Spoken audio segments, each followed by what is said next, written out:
Hey guys, I'm Tim. I'm Mike. I'm Spencer. And I'm Dan. And this is the Board Game Rundown. And today we are going to talk about our top 10 new to you in 2023 games. I don't know about you guys, but I took as many of the games that I could find that were new to me, whether they were published before 2023 or whether they were published in 2023. Put them all in PubMeeple and did a this or that pick, and then I made some adjustments after the fact. That was way fancier than what I did. What I did was I looked at, so recently I did a top 50 games of all time list. Oh. And I had 14 of them on there, I think, that were new to that list. Not all of them were new to me that year, but they were all new to the list, so a large percentage of those were also new to me. Spoiler alert, like 10 of them. Exactly. You're pretty close.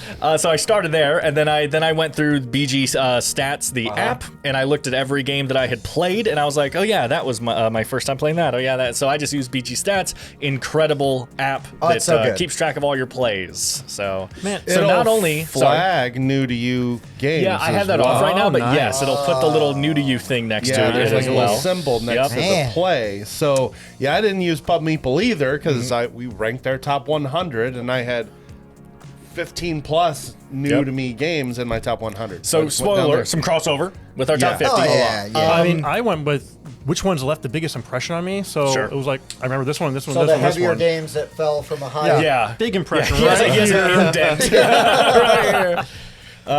I did rate, so I know I played more than 31 new to me games, but I rated 31. Okay, that's a lot, yeah. Because I left off ones that I didn't love as much, right? What's the point? So.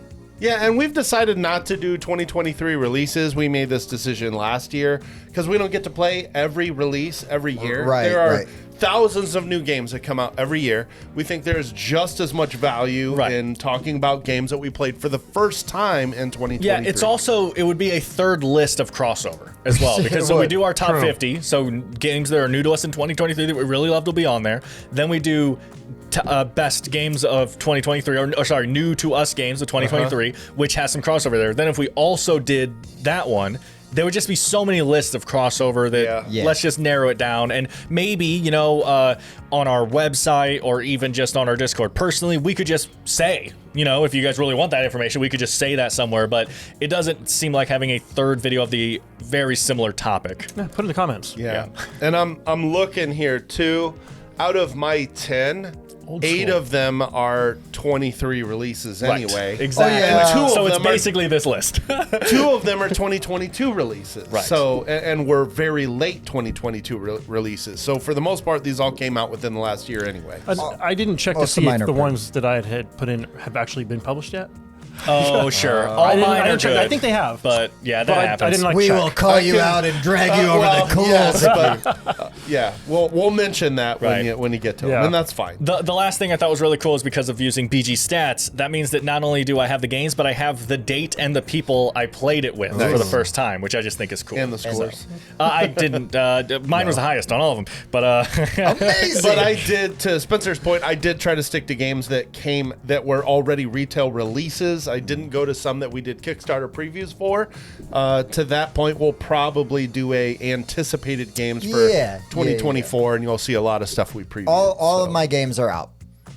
Yep. They are all out. That was, for me, a prereq for the list. But yeah, this year, unlike some other years, they're almost all like really new. Right. You know, some years it's like, oh, well, I played this. I mean, if I get into like the honorable mentions, there's definitely some older games that like I just finally got to play, and I'm like, holy crap, I love that. But yeah. And I've got some on here that were not in my top 50 that I just. Oh, wow. Yeah. Okay. But I was like going through and like looking, and it's like, oh yeah, like I really like that. And then when I popped it into PubMeeple and I kept picking it, and it's like, oh, okay, well that's why that's here, because it was really cool. It's really hard to narrow down to 10. I have lots of honorable mentions we can discuss later. Same.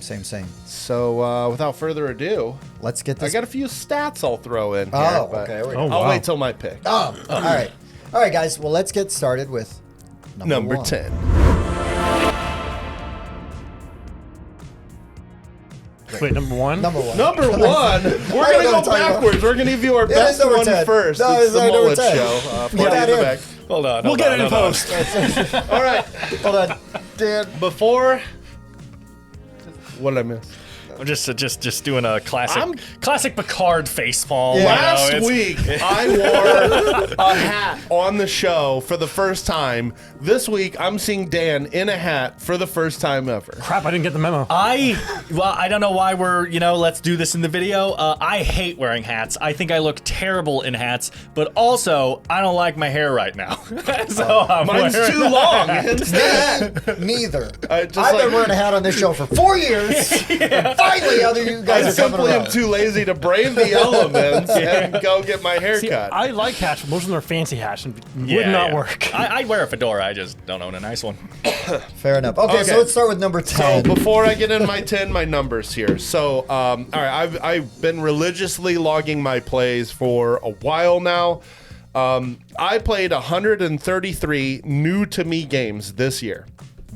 Nice. So there's a lot to pick from. I'm scratching my top 9% of games I played for the first time this year. So 388 plays, 133 new to me, and 172 games in general. So so there's a lot to pull from here. So these games I think are awesome. My number 10 is Mission Control Critical Orbit.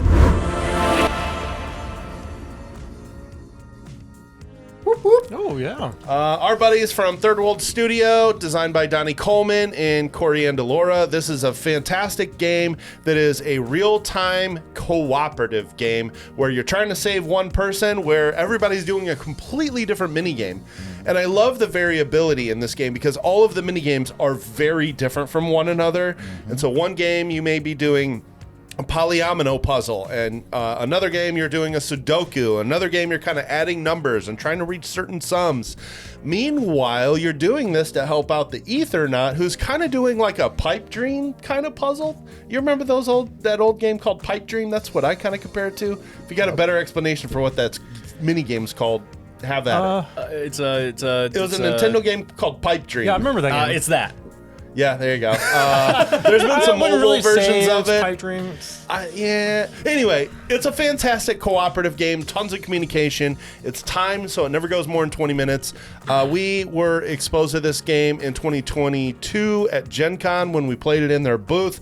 They set up this massive version with easels, and it's so immersive. And then we played it again in 23 at Gen Con in the booth. And actually, I lied. They had the booth. We didn't get to play it. We were too busy because we had our own booth. I wish I could have played it. But they had the booth again. They're discontinuing it. It's still one of my favorite experiences at Gen Con, playing Mission Control in that big booth. There's just no way I was not going to get it on my top 10 since it came out this year. And it is extremely fun. And I just don't know of anything that plays like this game does. I believe we have video of us playing it in the booth. We do. Don't we? Yeah. We have a lot of videos of this game because we really enjoy this game. It's one of our most covered games for sure. Yeah. It is. But we love it. It's fun. It's just a lot of fun. I love all the banter between teammates, and it's just, it's a great game. Pick 10 locked. Pick 10 locked. Mission Control locked. There we go. Bangalore locked. Give me the dice. Where the dice? He's Mission Control. Oh, you're Mission Control. Yeah, sorry, I skipped you. You're right. dead. You took too long. You have been ejected. But lots of immersion. They've added all kinds of, like, they have a Saga bag you can even get for it, and just a narrator in that booth. I'm very much looking forward to, they've already shown off a little bit an expansion that adds more roles to the game, different mini games. Yeah, I like that. Yeah, very happy with that. Yeah, that is what's going to give that game a life. Yeah. For sure. I mean, it's a great game. I've gotten countless plays out of it, so I'm not saying it's like, oh, I got bored after one play, right? But adding different games for more options for people, because you get that thing where if these are the only 4 options, someone's like, oh, I don't like math or Sudoku, and it's like, okay, well, then you're doing this game, do this right? one. So the fact that there's going to be more options, great. Yeah. Good pick. Indeed. Good pick. But our 10s have something in common. My game is also fun. Oh. This is Tim very out of character. Yeah, I know, right? My number 10 is Reality Shift from Academy Games. This has been out for a minute, but this was my first time playing it this year.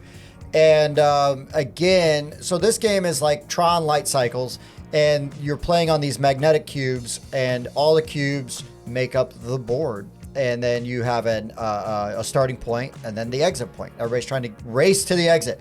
And you're playing cards, which are going to allow you to move, but they're also going to allow you to shift the cubes and rotate them. And so sometimes you get squished because your side either rolls to the table or into another cube. So all kinds of crazy fun things that can happen. And if you die, you just respawn.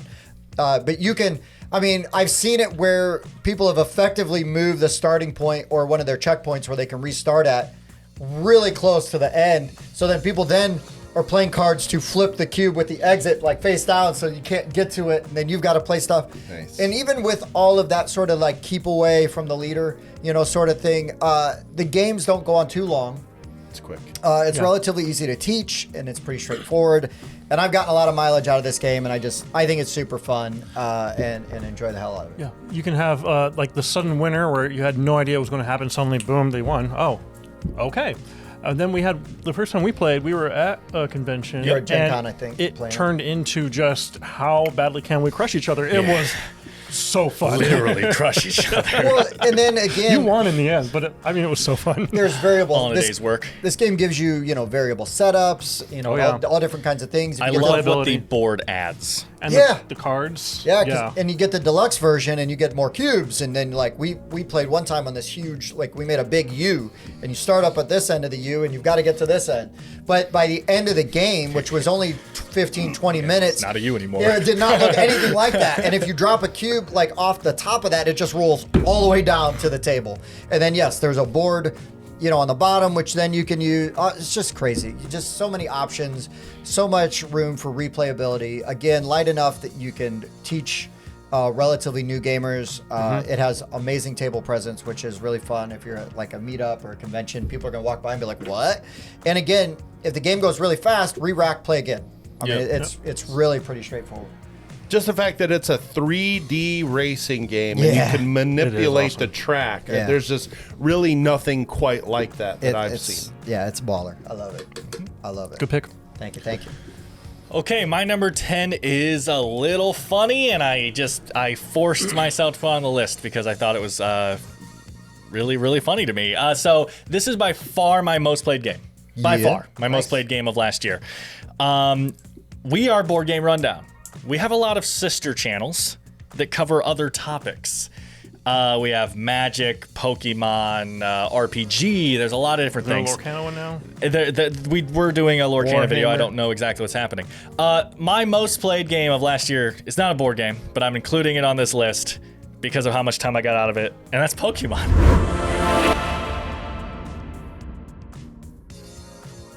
I played Pokemon for the first time, and it is by far my most played game of the year. It's not like it's my favorite game or anything. I still personally prefer Yu-Gi-Oh!, which is kind of blasphemy, and I do really like Magic. I just like card games, But I finally played Pokemon for the first time. I avoided it because I don't like the video games. I don't like the show, and I have a friend who used to play in tournaments and everything like that, and he's been building decks with me, and we've been playing back and forth, and I've just had a great time learning a new card game and learning all the different strategies and ins and out and building decks together and being like, oh, let's try this card in here. For anyone who cares, right now I am playing Roaring Moon, which is not meta, and it's a little douchey to people because it just insta-kills your opponent, which is great. But I am currently playing Roaring Moon. I had a lot of fun. I know it's not a board game, that's why it's number 10, but it is a card game, and I included it for that reason. Well, the app is really good and free to play. Correct. Oh, is it really? It's Pokemon TCG Live, I think is what it's called. Like and yes, and when you buy card packs, Pokemon does what I've always said games should do, and they do them now, but when you buy an actual card pack, it comes with a digital card, and you scan it in the app, and you get the digital copy of all your cards. You get it. You get a pack. You get the same pack, so it's still random. There are things that give you exact cards. If you get a box, you're guaranteed to get certain cards, just like in real life. But yeah, sorry. So if you have a I don't know what any Pokemon packs are called. I'll just say Violet. If you have a Violet pack in real life and you open it and you scan it, you'll get a Violet pack in the game as well. So yeah, you can build up your collection in the game and play that way as well. But yes, anyway, I'm not going to waste any more time on Pokemon on Board Game Rundown, but it's my most played game of the year by far. I play it when I get home from work at like midnight. He gets home a couple hours after that, and we usually just sit and play a couple games before we go to bed. So yeah, that's one I haven't played yet. Yeah, it came out when I was just a little bit too old and yet not old enough to have money. It's a little, compared again to the other ones, it's a little simple. I like the more in-depth strategy of Magic and Yu-Gi-Oh! More than Pokemon. It's very simple. You can't interact with your opponent on each other's turns. You just watch them play, and then they watch you play, and then you watch them play. It's very singular, very solitaire feeling compared to the other ones. But it's a fun card game. Yep, okay. Solid. My number 10 is one I have not played with you guys. It came rather late last year. It is from Awaken Realms Light. It's called Tamashii.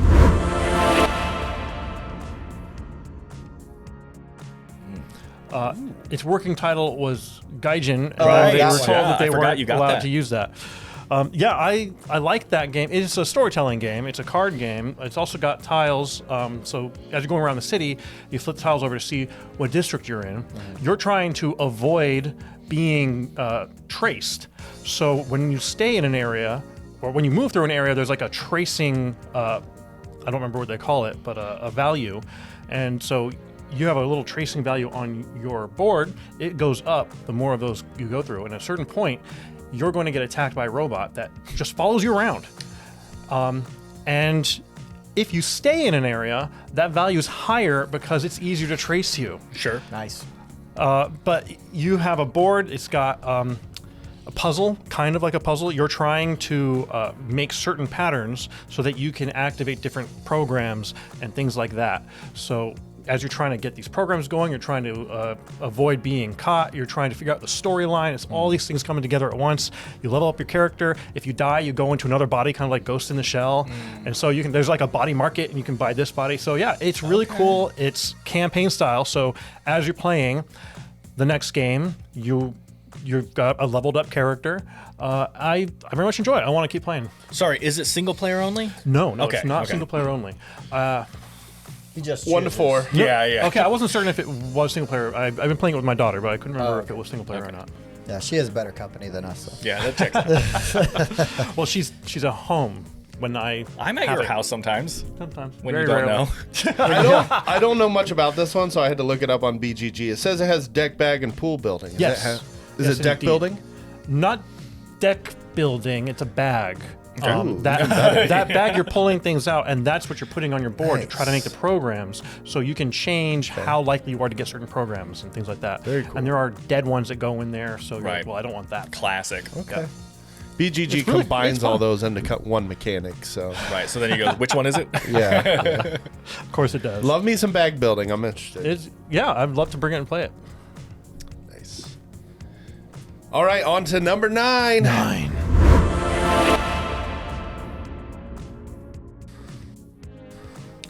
My number 9 is another 2023 release. It is Nucleum. Nucleum is a fantastic game published by Board and Dice, straight to retail release. This was from the home run team of Luciani and Turksy, who both have designed tons of amazing games, and they did it again. Nucleum is this very interesting route building game where you're also doing some action selection with action tiles. And these action tiles you play at the top of your player board. They have 2 actions on each tile. So each turn, when you play one of these, you can take 2 different actions. Or you can play them into your routes that you're building across the board. Because ultimately what you're doing is you're trying to build routes between different cities so that you can build buildings out onto the board. But also you're trying to take this nucleum that is being generated across the board and deliver it through your routes so that you can flip buildings over so that they score more points, ultimately. But it's just the way that you can build combos in this game is really satisfying because those routes you're building, you're taking a tile that gives you actions and playing it out onto the board. If one of the sides of that tile matches one of the territories where you place it, you get to do an action. Well, someone else can also build on that same route, and if they place an action tile that matches one of your ends, you again get to do that action. And so there's these combos that happen where you match both sides and you finish a route. You're getting like 2 actions all at once and bonus points. It's got a really clever end round system where you're building up an income, so you're kind of you're extending your turn as long as you can until you finally take like a refresh turn. And then when you do that, you collect your income. But your income markers can be maxed out, but unless your action markers match how far your income markers are, you're only going to get income as far as the column that matches the number of action tiles you've taken. So if you max out your income, then you have to wait longer to get your max income. You can't just keep spamming that max income every turn. So I just like the combos that this game builds up. The route building is really interesting, and I like the player interaction because you're kind of paying attention to where other people are building and maybe setting it up to where other people will place a tile next to one of your tokens, so you get those bonus actions. It just feels really good. It's really satisfying. The engine building feels really good from start to finish. You're just gradually building up more and more stuff. It just feels really good. It's satisfying to play. It's really crunchy. And I enjoy it, and I've played it like 3 times now, and it just gets better every time I play it. Right on. It's a good game. It's a little crunchy for me, but not in a negative way, just like I don't want to play it very often type of way. And Mike, I think you're right, and I don't know if we really went in enough in our recent review about it. The fact that so when you match up the color thingy, the game rewards you for rewarding other players. That is something that's awesome in a game. Hey, you'll get an extra action if you line up with this other player, and they do too. And that's nice. And it gives you turn priority in case anything happens. Of course, you still get the reward for being the person causing it, But I just think that's really cool in games where it's just like, you get this action, you get a bonus, and you're going to help this guy out as well at the same time. I like that kind of stuff. That also helps you mitigate, right? Like, this is my optimal turn, but if I give him another action, how much is that going to hurt me? Like, so it makes for some really interesting decisions. I haven't played it, but I just love that concept. Like, as you break that down, I'm like, yeah, that sounds pretty cool. Yeah, there's a lot going on, so it's impossible to cover everything I like about it. But the one last thing is the fact that it does have kind of variable technologies each game. So you're starting with technologies that you unlock through the game that are different than everyone else. And when you are able to unlock those and utilize them again, it just feels really good. Cool. Good pick. Haven't played it. Good pick. My number 9 is from Grand Gamers Guild. I'm not sure if it was new this year or late 2022, but the Artemis Odyssey.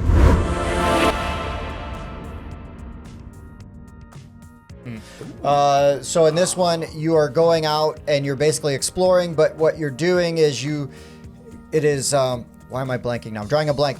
It's when other people take actions, you can still benefit from like what they chose to do, what they chose to activate. And you're going out, you're exploring, you're trying to plop down your little units on there so you can generate resources, spend them. And it's an engine building space exploration game. And I've never played Artemis Project. We played, it wasn't that long after Gen Con, we played Artemis Odyssey. I believe Bob has it, so I've only gotten to play it when we did it for the show and stuff. But it kind of stuck with me because I was like thinking about like the games that I really liked while we're trying to come up with this list, and I was like, man, that game, that was awesome. Like, I want to play that again, and it looks great. It was fun to kind of build, again, that engine building, sort of building up the combos and things like that. Not near as crunchy as Nucleum, but yeah. But it felt very accessible, and again, it does things that I like in games where you can kind of pivot, I think, on some of your strategies a little bit, you can't just be like total garbage the first couple rounds and then recover from that. I mean, but you're not screwed over for having a bad round or making like one bad choice. And again, I don't know, when we played it, it felt very competitive. It felt very interesting. I loved the look of it. And I just really liked that game. It actually made me want to go and play Artemis Project, even though I know that while they're like cousins, they're not sequels. They don't play the same. They do completely different things. So Artemis Odyssey is my number 9. I'm making sure I've got the absolute right person here. Another home run design team. This was Bruno Feduti and Serge Leggett. Yes. Bruno. Of course it was good then. Responsible for many games, including Masquerade, Ink and Gold, Citadels, and Serge Leggett, I'm pretty sure is... yes, rest in peace, sir. Yeah. Nidavellir and Shadows over Camelot.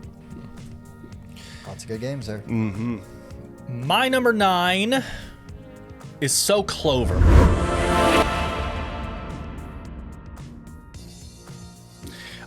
And it's kind of a cheat. So also, I'll just say Nucleum, if you want to get technical, will be my number 9. Because So Clover, I believe I technically played a test game in a bar in 2022's Gen Con. I think we were all Origins. Their Origins, yeah. We were all there, and like someone was showing off the game, and I like tested it out. We didn't play a full game, and then we moved on to like the Werewolves of Miller Hollow, or no, Insider, right? We moved on to something else like that. Sister brought it. Yeah. Exactly. So technically, I played it once before, but the first time I have marked is January 28th with you, Bob, and Ben at Bob's house, and that was the first time I actually sat down, played a whole game, scored it, and everything like that.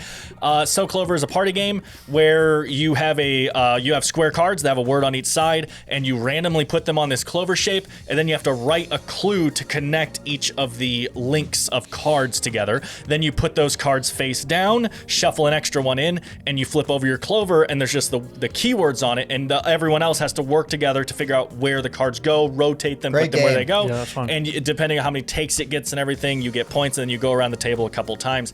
I love this version of word association. I like word association, and I think this is one of the best ones because of the simplicity, and yet the table talk is fantastic in this game. And you get people talking about, oh, well, he could have meant this, and then this, and then so once you guess, the person takes off any of the cards you have wrong, but leave the right ones there. So now you have this clue of like, oh, so this word is correct. What else could we pair with this word, right? Yeah, and the one random one that gets put in there can sometimes throw people so much. It's always the perfect card. Know. It always is a card that could match every single keyword on there. I don't know how they do it. I don't know how the design team did that. I'll do it and I'll be like, yeah, I would have done that too. Yeah. I don't know if that's like the highest compliment to the design team or the lowest insult to the English language. That like every word can go together. They can both. No, I think they're not mutually exclusive. I think it's a compliment to the English language. Yeah. Oh, it's versatile. Oh, sure. Yeah, that's the word I would use. Yeah. Complicated, annoying, versatile, whatever. Yeah. All the same thing. So Clover, just a really, really good game and a really fun package. And I'm counting January 28th as my first play. I think that's fair because you officially scored it, and I remember playing that game, and we just played like 2 rounds or 3 rounds. Yeah. They just said, oh, this game's like new and fun, and they showed us. We were killing time until other people showed up. So we did not play a complete game. Doesn't count. So. There's something about this game when you're the clue giver and you see people like talking about the clues. You're like, can't make any. And then they actually get them all right on the first try. Like, I am the smartest human alive. No, what usually happens, they get them all right, and then somebody goes, "Oh, no, but this," and that person's usually me. And then they change it. And then at the end, you go, "We're not inviting Spencer anymore." He ruined my game. You're right though, Mike. The watching the people do that. This is a game that I kind of feel like there should be a deluxe edition that comes with a shield, because you're just like twitching. It should be it's not a shield. It's a hat with a visor that's a reflective visor, so they just can't see your face while you. Oh, is it my turn? Hi, Spencer. All right, my number 9, I believe, is Days of Wonder. Is Heat.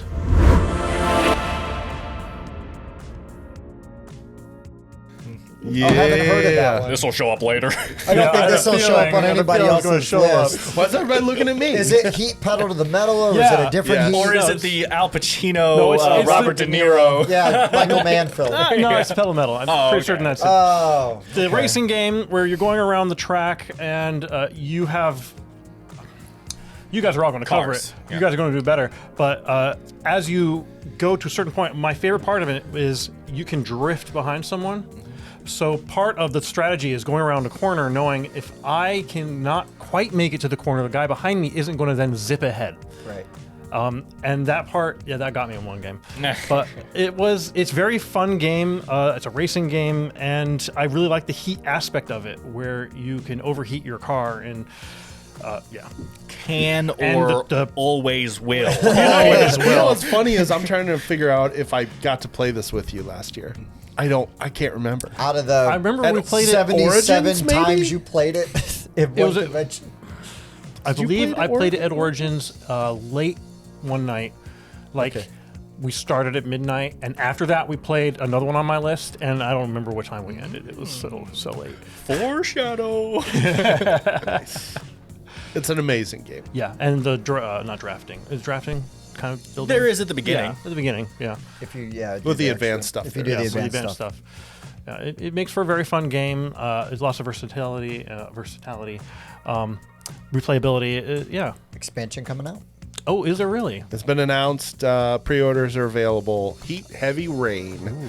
Oh, yeah, that's right. Heavy Rain. Officially add a 7th player and some different cards. They're adding the PlayStation 3 game to it? That's weird. Yeah. Yeah, so the track, I think the base game comes with 4 tracks. Yeah, 2 double-sided boards. Yeah, 2 double-sided boards, and each one has a very different feel because some of them are like you can't go very fast because of all the curves, and then another one is just a long straightaway. Yeah. So yeah, it's Some of them even vary how many stress cards and heat cards yeah. you start with, and that's all interesting. There's tons of like fan-made tracks on BGG. Ooh. Oh, so too. you've played I'll this? check that out. A couple. Yeah. Okay. I wasn't sure if you'd heard of it or not. I'm just spitballing. You know, Vincent Dutray did the art, right? Oh wow. Yeah. Oh wow. He's an amazing Just dropping artist a name. from what I've Pretty heard. good. Pretty good. We'll talk about him later, and maybe this game. All right, We'll see. Good pick. Good number pick. 8. Number 8. Yeah, I stopped saying the numbers because I want to say 3, 2, 1. My number 8 is from Dead Alive Games. It is Lunar Rush.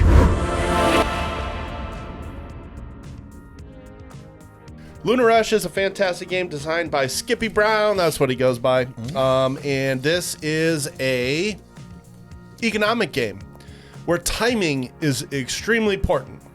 You play a set number of rounds, and each round you are shipping goods off to the moon and then picking up goods from the moon, and you are timing when they arrive. They may arrive 1 round later, or 2 rounds later, or 3 rounds later. Then they come back from the moon, and you can ship them fast or slow, so they may come 1 or 2, 3 rounds later. And so you're timing when all of these goods are arriving, and then you are selling them for points with a variable market. And I love variable markets in games where the prices of items fluctuate throughout the game, and I need to decide when is the best time to sell my goods to get the most coins or points out of my goods. And Lunar Rush excels at this because there's multiple different markets. It's not like a straight curve where I sold 1 and it's worth 2, and I sold another, it's worth 3, and then it's worth 4. No, that curve actually changes depending on the board that you pick.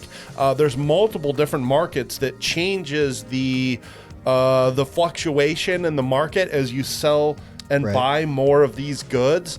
And just the timing of getting your ships back and seeing a whole bunch of stuff dumped into your inventory all on one turn, and you're just set up to like sell all of these things at max value just feels phenomenal. Plus the deluxe edition, the components are fantastic. The dual layered ships to hold all your stuff feel really good. Yes. All of the resources you're selling are nice, and I actually really like those holographic cards they put the in gold there too. ones. Yeah, Those guys are so strong. They are very cool. Yeah, the gold cards are very good.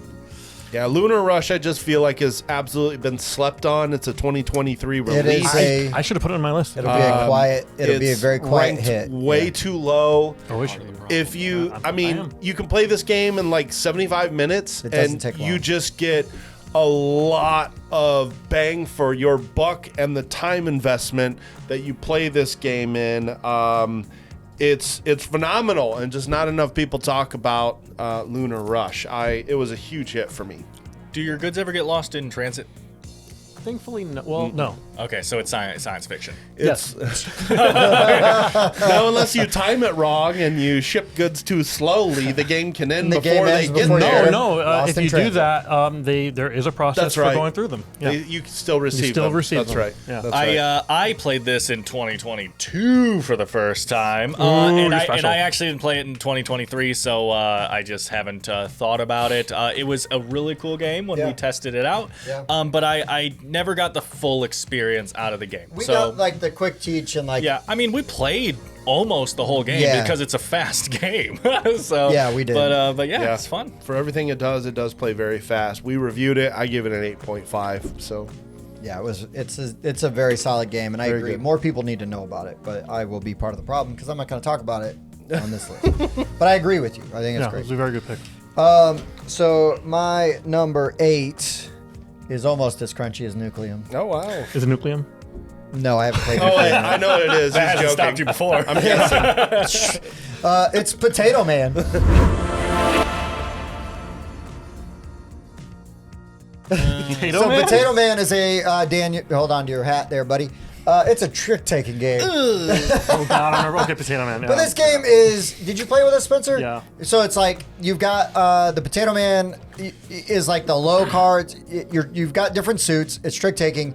There's the evil Fry guy, and now I forget his name. I want to call him Fry Lord, but I know that's not right. Copyright.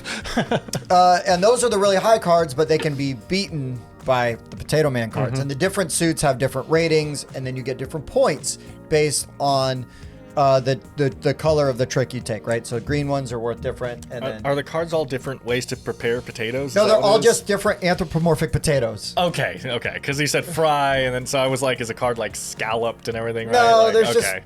That would be nice. Garlic mash. Yeah. But this game was, like just really light, fun, and silly, but easy to teach. I think we all had a really good time playing it. I enjoyed it. Yeah. We played a couple rounds of it, like just back to back, and yeah. I was like, well, Dan's not here. We should do the trick-taking game. No offense, Dan, but right. Opposite. Much appreciated. Yeah. But this game was really fun. It's a tiny little box. It's a deck of cards, super cheap. And I just, if you or your group or your family like trick-taking games, this is an excellent one to just get right in there. It's rules light, and it's intuitive, and was really, really good time. It's a very unique take on trick taking. I'm gonna predict this will be the oldest game on the list because this came out in 2013. Yeah, so it got a reprint, which is Okay. They were asking for like reviewers. Gotcha. And, Okay. and I was That's like, what I yeah, thought. I'll try that out. That sounds fun. But yeah, so I know it's an older game. Got a reprint. I don't know which one published it in the United States. You got Zuck Verlag. I'm assuming not them. Geeks and Orcs, Mind's Vision, and Plate. Designed by Gunter Burkhardt and Wolfgang Lehmann. I think it's Gunther. It's probably got also those two Zook. dots Sergey. over the U. Yeah, so yeah, you're yeah. right. You're right. Yeah, so Potato Man. It was fun. I enjoyed it. It's a good time.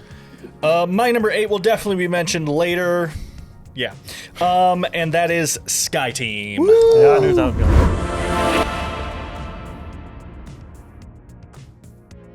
going. Sky Team by Scorpion Mask. This is a fascinating fact to me. When I saw this, I was like, did I type that wrong? It says my first play was on August 18th with Tim. I don't remember ever playing you in this game. I remember but any of my according to plays with BG Tim Stats, you were my first play. But Sky Team was is a Dan's first. two-player.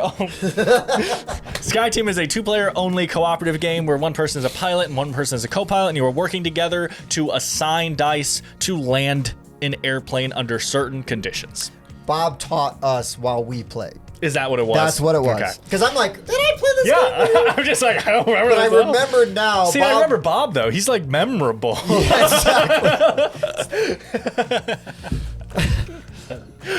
Bob, you know. Always flipping his hair. Yeah, I'm just like,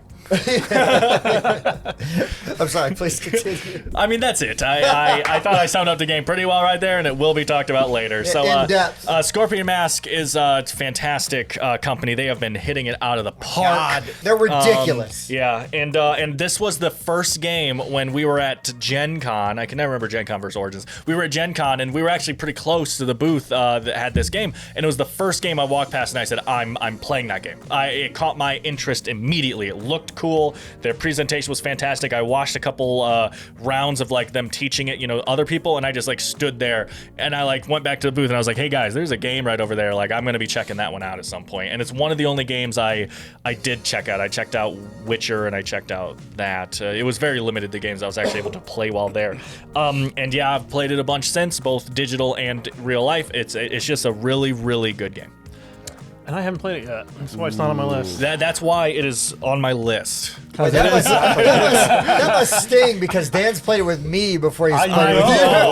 I know. It's weird. Yeah, Dan, people should not be sleeping on Scorpion Mask because in 22 they sold out at Gen Con of Acropolis and Turing Machine. Turing And Machine, those one of the best both games became ever. hits. Didn't think about those. And I went to Gen Con with one game that I had to buy, and whatever else I ended up with was was fine, and that one game was Sky Team, and they sold out of that too. Yep. So if you're not, again, paying attention to this company, you should be, because they keep coming out with awesome games. I remember the line to Sky Team.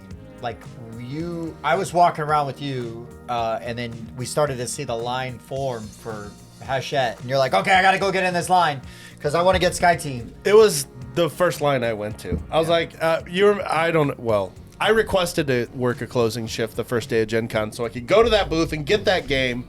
It was the first one I bought. It was a guarantee. I hadn't heard of it until I was there, and I just remember walking past the booth and being like, this looks fantastic. So my number 8, I played with you, is Hegemony. Hegemony. Yeah, definitely It's technically won't be called talking about that. Hegemony. Lead your class to victory. Yeah, because now there's, I believe, an expansion. Well, there were 3 expansions or something on release. I don't know if there's been a new one as well. I don't know. Yeah, that's not a game for someone who's just starting into board games. You mean it's not as crunchy as Potato Man? It's not there. Well, it depends if it's fried. Oh, right. Yeah. Wow. Class it up. Class it up. You'll probably have to help me with this one. I don't know anything about it. Yeah. You play as one of 4 different factions. One is a worker class. One is the capitalists, I believe. You have the middle class and The state. The state. I knew it was government, but I couldn't remember what they called it. And each one, to say this asymmetric is a disservice. You're each playing a different game. Yeah. And but yet an you're interlocked interacting. game. Yeah, it's interlocked game. Fascinating. One person's goal is the state, I believe, is to try to help everybody. So you get points by helping them get points. You want no one to win so that you win. Exactly. It's the state. It's the Spacing Guild from Dune. As long as everything stays the exact same, I'm happy. Yes, I believe I played worker class and I played. Did I play state? I probably have it in the app, but I'm not gonna look that up right now. But I want to play every role in it because they all look awesome. I would not play that with fewer than 4 people. I agree. I could see 3 because of how different the state is. Yeah, because the state has its way of being automatic. The state is so different. And also, this is a really interesting game, too, to where when you play less than 4, like when you play 2, 3, or 4, you have to play certain factions because of how it works out. So if you're playing 2, you have to play working in middle. Then if you play a 3rd player, you can add capitalist. Then if you play a 4th player, you can add state. Because of how all the interactions work, you have to do that. You cannot play a 2-player game and play state. It's impossible. So that's going to be a knock on the game for some people, but it's just so well designed. I don't care. Well, I mean, there's something to be said for, like you said, the design there, right? Because it's not going to be balanced. You're not going to have a good experience, right, if you're not playing the way that they dictate. You know, and so if you want to play the state, get the people to play the state. Right. And I like how the lower class, they have a goal and the capitalists have a goal, and the middle class kind of combines them both. So you have a little bit of this one, a little bit of that one. And my biggest compliment to the game is how, because of how they're interlocked, what we were talking about, it's so easy for players to help each other. So like what you're saying, the working class does, the middle class does some of the working class and some of the capitalist class. So if the capitalist class or the working class have a question, the middle class might have the answer because they're doing the same type of stuff. Yeah. And there's just so much overlap. And the state has to understand how people work so that they can make them happy. So like they might be able to answer a question they have, and the other people might be able to answer a question the state have. Like you have, a giant player aid that helps you learn, and by answering your own questions, you're kind of being able to answer other people's questions as well. It's just a really well done thing with that. Basically, a working class, you have workers and you're putting them on buildings to get paid, and you're trying to get as much money as you can. But you could also get buildings. So the working class can't, right? Then the working class, right? I was thinking middle class, then the middle class can build their own buildings to hire the working class, but then also they have their own workers. They're more educated, workers in the game. Like they can work better jobs.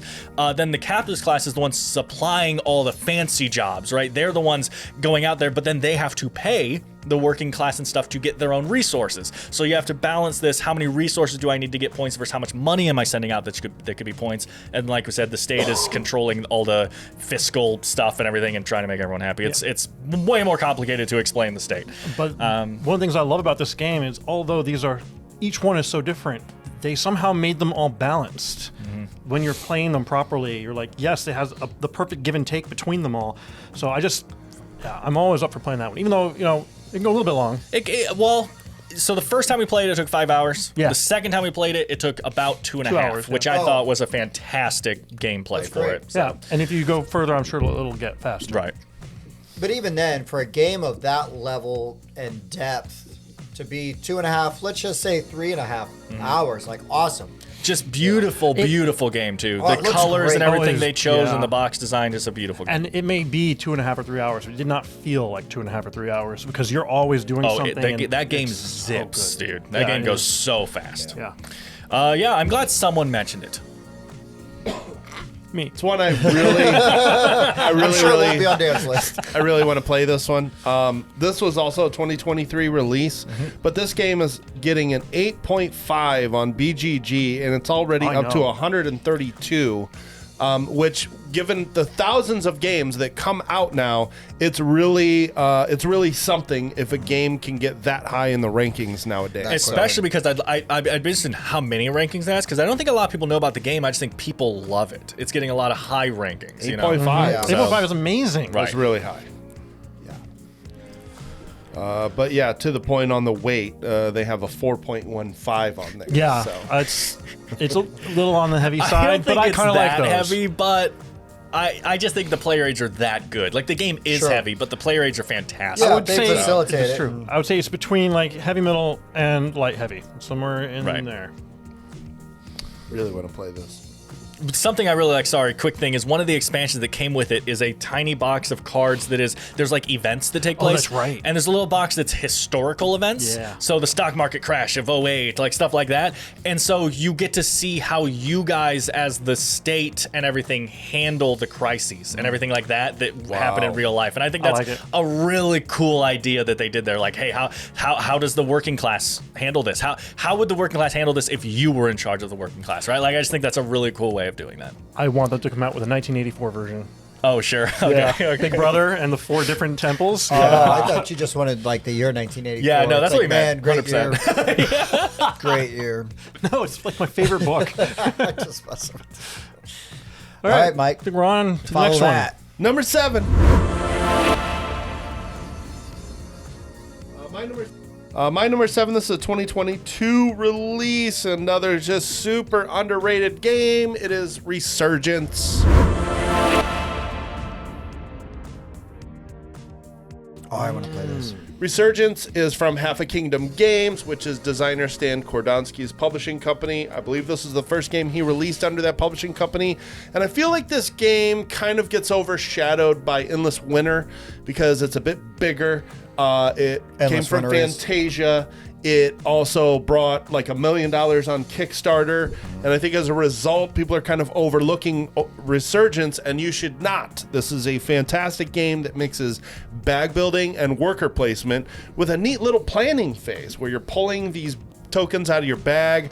Those different tokens determine where you can place your worker out onto the board, but you're placing them in 3 different spots. And if you have the most influence in one of the tracks, you move up a certain track. Those will give you points at the end of the game. They also give you a way to cull those beginning workers out of your bag so that you can pull the better ones more often. But really what feels so good about this game is the card synergies, because you're picking up these cards that will do things like, okay, every time you get food, you also get an oil. Every time you get an oil, you'll also get this. Every time you get this, you'll also get to do that. And then it just cascades and it builds and it builds. And then next thing you know, you're activating 5 of those cards on one turn, these like 1 round tap cards. And it just feels so good every round tapping all these cards and getting these combo effects just because you gained a bread, and that just starts this chain reaction. Like literally all I did was get a bread, and here's 4 more things I get to do. It just feels really good. It's really enjoyable. And again, not enough people are talking about Resurgence. It's fantastic. If you're someone who likes engine building, like combo games, like Gizmos is like one that gets brought up a lot, kind of thing, right? I think Resurgence is the best combo game I have ever played. If you want a game that's just, okay, I put this guy which completes this mission, which gets me a bread, which taps this card that does this, that puts another guy out that gets me this, that taps this. Your turns are insane. So you don't want to play with me? It's so fast. You said earlier you're talking about Nucleum and you were talking about the combos, and I was like, well, he's gonna definitely talk about Resurgence then, because it's combo the game. It's fantastic. Yeah, it's really good. The card synergies just feel fantastic. It's just really good, and not enough people talk about it. They were selling this at the 25th Century booth, and I was looking to see if they distributed it or not, but I think they just made a deal with Stan to sell it there. Yeah. Because I don't think 25th Century is, because it's Stan self-published that one, right? It's half a Kingdom game. Yeah, yes. Yeah. But I rushed out and bought this based on you guys talking about it and playing it, because I think you guys got it at Origins. And then I went to Gen Con, and that was like the first game I bought at Gen Con. I still haven't played it yet, but I did buy it because I was like, this game sounds amazing. I bought it at Origins because Stan said he was going to have copies of the Kickstarter version, selling it himself. I'm like, perfect. I'll go buy it from him. And happened build to that relationship. Happened to he came on the show too. Game. Yep. He came on the show. And then he did an interview with us at Gen Con. So very cool. He was very cool. This also, if we did a new top 10 board game covers or whatever, I think this would be on it. This cover's amazing. I think this would be on it for me. I love that style. I do too. The font is great. The contrast the that white, they use. red, black thing is just so good. It feels so good. It conveys that theme. Yeah. So well. Every time I look at that box, I hear like, it's like a national anthem kind of song playing. Yes. A Soviet bloc. Yeah, exactly. That kind of thing. Yeah. All right. My number 7. We're on 7. Yes. Perfect. This is a game that won't get talked about anymore by anybody else, so I'm just going to go ahead and talk about it. And that is Heat Pedal to the Metal.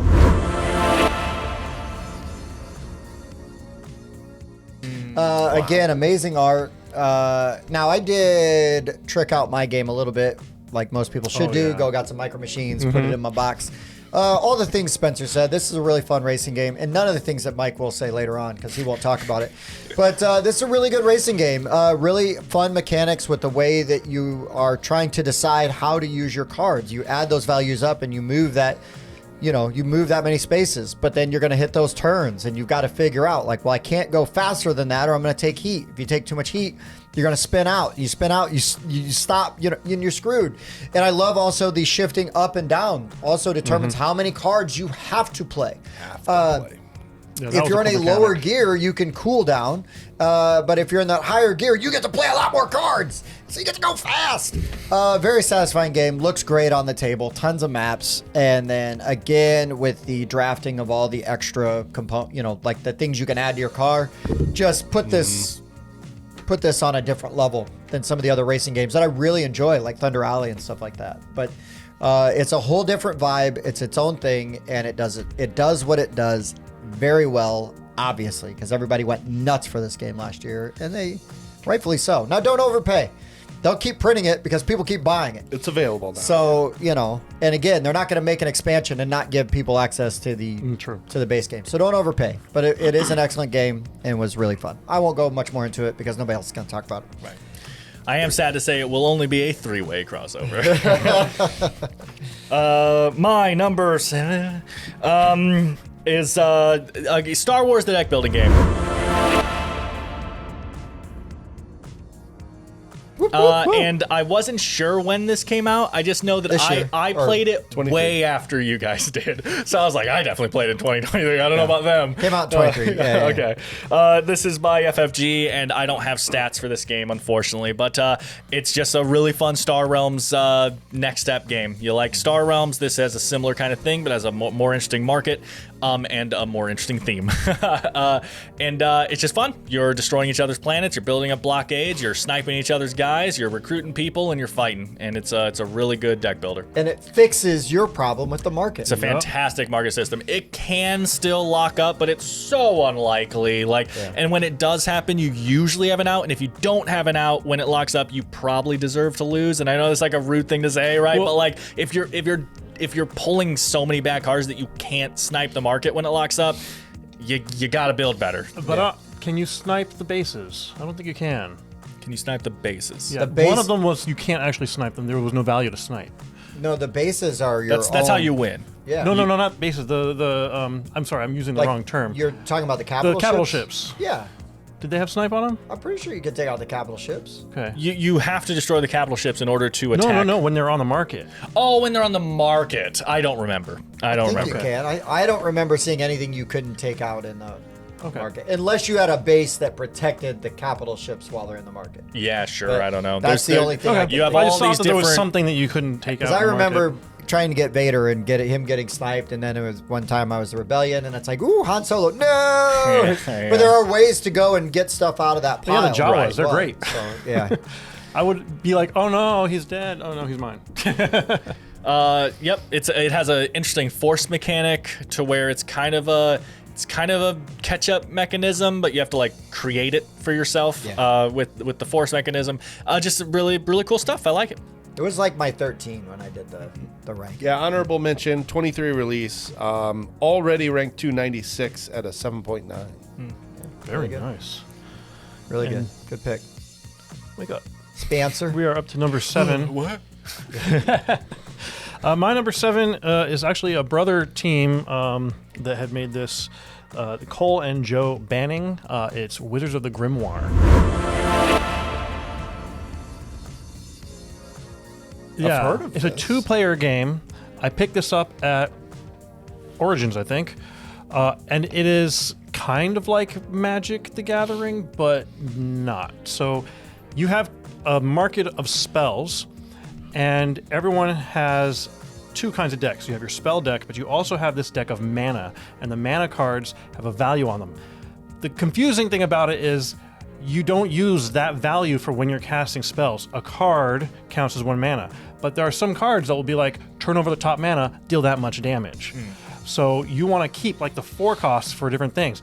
The combos in this game are crazy because all of these little guys, you can have up to 5, I think it's 5, I'll have to look again, but you can have so many of them in your little tableau, and you can combo them off of each other, and you can make the craziest little combos that like you never would have thought you could do in this game. And I was playing with them, and they were like, yeah, I've never even seen that combo before. It is it's fun. I played it a number of times, and it is balanced like crazy because every time I play, it is a close game. So I don't know how they did it, but they did a really good job. The art is fantastic on this game. I highly recommend anyone who likes 2-player games to pick it up, especially if you like combos. I mean, I've heard of this one, just haven't played it. You've brought it here a couple times. I have brought it a couple I remember times, seeing the box, but we never had the chance to play it. We were going to do a thing of it, but more games took over. Right. That's what happens. Indie design team brothers from Grimoire Games. It was a 22 release. Yeah, it was a 22 release, but I didn't play it until 23. Right. Yeah. Yeah, Mike, lay off. I'm just providing numbers here. They have a neat system of cooldown. I wanted to mention this. So when you cast a spell, you can't just cast it every turn. You put a certain number of cards from the deck on top of it. And every round, you take one off. And you can't cast a spell until the last card is off of it. And you might think, okay, that's simple. But sometimes a card will be like, take one off of this one, take one off of your opponent's. Right. Flip over the top one on this card and deal that much damage. So it's not necessarily a bad thing to have everything on cooldown. Or there are some, like Haste, these cards like really speed up the game. It was unique, it was fun. That sounds cool. I like our games. Yeah, anytime that they can introduce some new mechanics and do different things like that. I mean, it's because you gotta, when you're looking at a game, it's like, well, what makes this game different than big everything market else that you got to out compete there? with Yeah. for sure. Yeah. I mean, I was asking them as well because I was at the time looking for a cover artist, and they they really spent a lot of money getting really good art on this game, and I love the art on this game. I kind of just want to collect the art. Oh, sure. All right, Mike. Number 6.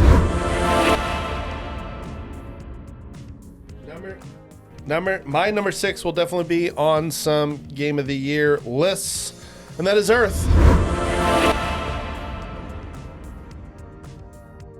Earth is from Inside Up Games, and I believe first-time designer Maxime Tardif. And this is a card-based Tableau engine builder using beautiful pictures from the planet Earth. And you are essentially building out this tableau that ends when it's full of 16 cards, and one person picks an action. Everybody will then simultaneously do a worse version of that action and then trigger every card in their tableau that matches the color of the action taken. So if you have 8 red cards in your tableau, you're going to fire off all 8 of those cards, starting top to bottom, left to right. Plus the rainbow cards. Don't forget about the rainbow cards. And the rainbow cards that go off on every action. And it's just so satisfying building up this tableau of actions that makes your engine stronger and stronger and stronger. I really appreciate how the scoring goes in multiple dimensions. Your cards will score off of cards in the same column, or the same row, or even in a diagonal line, or even just being the 8 semi-adjacent cards. I just really like what this game does. It really has a lot of community goals, so you do have to pay attention to what other players are doing. Even though it's simultaneous play, you do have to pay attention to how many people have satisfied some of those community goals, because it may not be worth racing for something if 3 other people have already gotten it, because you get less points if you get it last compared to first. I just really like Earth, and I've been playing it on BGA and getting even more plays of it. I just really, really enjoy this game. Yeah, it's pretty good. I also like there's just so many different strategies you can do, and they're all valid strategies. Yes. I played one game where I think almost everything I played was a terrain. I had almost nothing but terrains, and I crushed everyone. I've never tried that. Yeah, because I had one that was every terrain is worth more points. But then that'll do it. I played a game where someone played a card that scored off of other people's tables, and so once he played that, everyone had to know that he did this, and they're like, "Well, I'm not playing those cards anymore." Yeah. Yeah, it's got nice little synergies in there. Yeah, it's really good. It plays up to 5. It never goes longer than 90 minutes. That's not too long, no. It's already up to 194 on BGG. I was trying to find out exactly how many cards are in this game, but it's somewhere between like 150 and 200 cards in this game. And so just even what they put inside of the base box, there is so much replayability because of all the cards in the game. And there aren't like repeat cards, are there? No, there are no repeat cards. But it does that without having the problem that Arc Nova had, where it's like, well, I was going to try to build some of this, but I never saw anything that did it. I needed that one specific card. No, because, I mean, they just cover the million variety of mushrooms and the, different varieties of X and Y, because you don't need the specific one, you just need that subcategory to trigger stuff. You need a specific tag.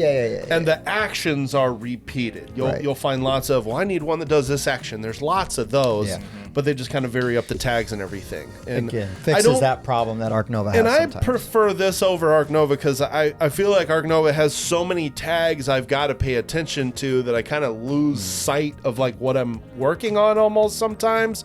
I feel like Earth keeps that a little bit more compact. There's a lot to keep track of, but after a couple plays, it really just kind of falls in line on what I'm trying to accomplish each game. Yeah. I love it. Pretty good. Pretty good. Number 6. My number 6 is not a new to me game specifically, but this version is. Cheating. This version is. I'll allow it. This game came out like 1999, I think, originally. I'll wait to hear the evidence. See. Yeah. But 25th Century Games reprinted this with Ian O'Toole art, and I own the updated and beautiful version of Rah.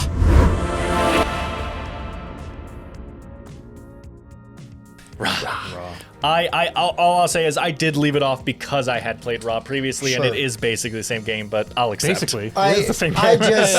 This came out so early. Well, like the Kickstarter filled so early in the year that I kind of almost forgot about it. But I played this game so many times this year, and I feel like that warrants something. I think that reprint, that reissue. And making it look so good, even just the regular edition. Now I have the deluxe edition, which is super fun, and I love it. But even the regular edition looks great. And they did a really, really, really nice job of just updating a Reiner Knizia like classic game. It is Knizia, right? Yes. Yeah. And yeah, man, like they just crushed it.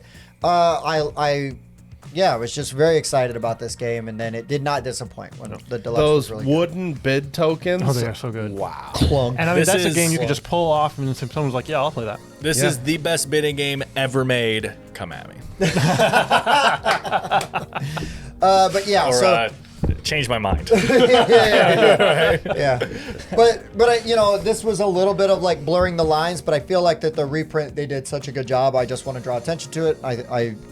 They nailed it. I love it. It gives it table presence. Right, and the fact that the board is the player aid. Yeah. It's Such a good job Your on player that. board, they nailed it. Dude, O'Toole's just so good at the iconography. Yeah, they nailed it. They did it. They did a fantastic job. They took a great game and somehow made it even greater. So, rah is my number 6.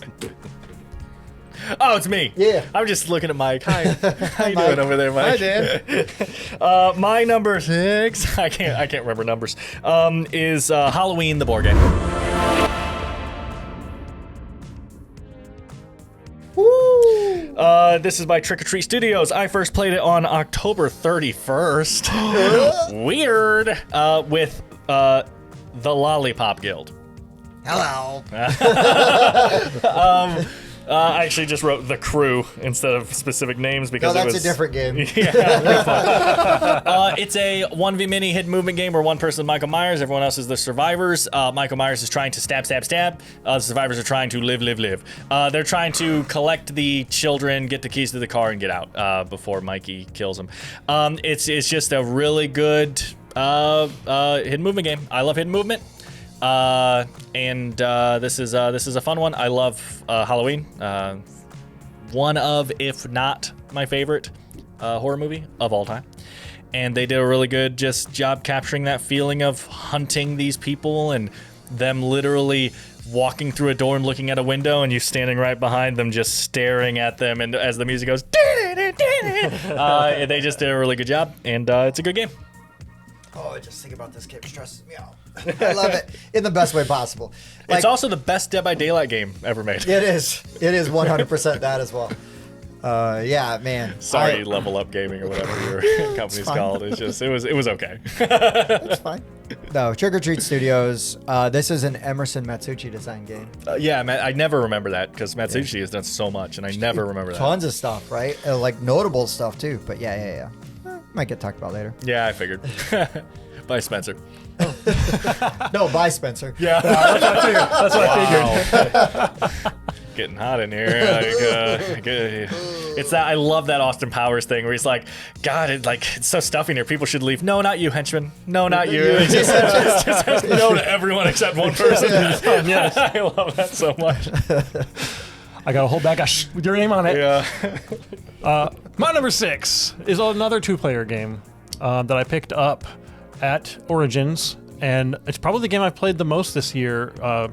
Boop.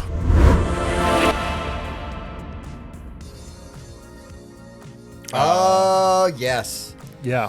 I think it came out last year. Boop is an honorable mention for me. Yeah. Boop is a great game where you play as cats on a bed. You know how it is. Yeah. Smirk and Dagger, Scott Adams, I Scott believe. Brady. Scott Brady. Sorry. We actually interviewed him. I don't know if that video's up, but we did it. Yeah, what's up? Oh, awesome. So you have a little, like the board itself, you just turn the box over and you put a little quilt on it. Yep. And you start with little kittens, and you have 8 kittens. Yeah. And you put them on the board, you place them down, and when you place a kitten, all the kittens around it, diagonally or orthogonally, move one away from that piece. They might fall off the bed, in which case you just get them back. And the goal, if you can get 3 kittens in a row after they boop, then those upgrade into cats, and the cats can boop kittens and they can boop cats, but they cannot be booped by kittens. Yeah, they're little. And it actually, if you aren't paying attention and your opponent gets a cat or gets 3 cats early in the game, that can destroy you. Yeah. Because you have a hard time catching up. So you have to be like ready to do it, but also getting little combos in there that people weren't expecting. Placing there's a lot of strategy in this little game. It's kind of like a cute chess. And then if you can get all of your cats upgraded and on the board, you win. Or if you can get 3 cats in a row after booping, you win. And of course, you can accidentally have your opponent win if you just aren't paying attention. Right. Yeah. That's happened a couple times. It's really fun. It's really fun. This is an honorable mention for me. I love this game. It's so cute. Yeah. But the strategy is so important, and oh my gosh, yeah, it's very deceptive. It is. And you can play that with an 8-year-old. Now granted, when I play with a younger child, I leave the cats out and I just do it with kittens. Or you can actually have a really cutthroat game with another gamer. Yeah, with like a 70-year-old. I know. You're I know. 70. and then, of course, I made a follow-up version, a Halloween version. Literally, boop. And that one, it's the same game except for 2 aspects. One, the cats are now like now you have black cats and you have little white cats on pumpkins. The black cats I think have witches hats. Yeah, I think so. The cute little theme, but you also add these ghost cats, and the ghost cats you can put not on the spaces but in between the spaces. You put them on the edge of a board in between spaces, and they make the ones on either side jump away. But they're automatic. Every turn they move to the next space. You can predict where they're going to go. And so that adds that interesting little twist in there that's unique. In the direction they're facing, In the direction they face. They just go all the way across the board and then they come off. And I know Scott Brady's been working on other versions. He's talked about making a Christmas version where you're going around a tree trying to knock off all the lights. Nice. I kind of want to play that. He obviously has cats. Yeah. I did not get to play this year. I really just thought that would happen organically. Oh my god! I'll bring it. We can play it at Origins. Like everybody was talking about this game. Everybody was going there and trying to pick up a copy of that game. This is a 2022 release, and it's only ranked. I had it 1724, which it's ridiculous. Shame. I know. Again, a testament to how many games come out each year. Something like this, which was a huge Origins hit, isn't even in the top 1,000. So I was talking to Kurt Cover at Gen Con. He's the owner of Smirk and Dagger, and they literally arranged after the first day of Gen Con to bring in a truckload more of the boop. Yeah. And they sold out of that too. Yeah. It was hundreds of copies. There were only 2 places that I saw in Origin or Gen Con that had a line, Lorcana and Boop. Oh, right. Was Boop a Kickstarter? Don't think so. I'm just wondering if that has an impact on the BGG ratings. Oh, sure. If people that That's back fair. games tend to rate them more, because a lot of the games that we see, like you were talking about, Hegemony has jumped up so much. Yeah. But also, it was a gigantic Kickstarter, and I wonder if just that has a crossover audience of the people that rate games and people that back games, to where the people that go to Gen Con and pick up Boop might not go on BGG and rate it. Right? That's a good point. I think that was a straight to retail release. Also, I read something that said Scott Brady is going to release 4 games in 2024. So that man's believe busy. I believe He is it. busy. He's busy. He is busy. got He's ideas. crushing it. And How many of those are versions of Boop, though? At least 3. I believe he's part of that new conglomerate with the designer with Oh, yes. with Zeb and what was it called? I forget now. Yeah, me too. He had an idea where New publishing company. Yeah, new instead publishing of cats, company. it's robots, and you're stacking them and making bigger and bigger robots. Oh, Beep. That might be it. Yeah, then he would have Beep and Boop. Done. Oh my god. Done. Wow. Yeah, I'm going to get that if you make Good pick. Good pick. Wow. Okay. All right, before we get to our number 5, let's get a word from one of our sponsors. Lasercraft Workshop would like to introduce our set of 3D printed damage counters for popular trading card games. These stackable damage counters allow you to easily track damage assigned to cards during a battle. The set comes with 16 yellow 10s, 7 orange 50s, and 7 red 100s for a total of 30 counters. Lasercraft Workshop is accepting pre-orders now. To pre-order your set of these damage counters, visit the link in the description below or head over to lasercraftworkshop.com.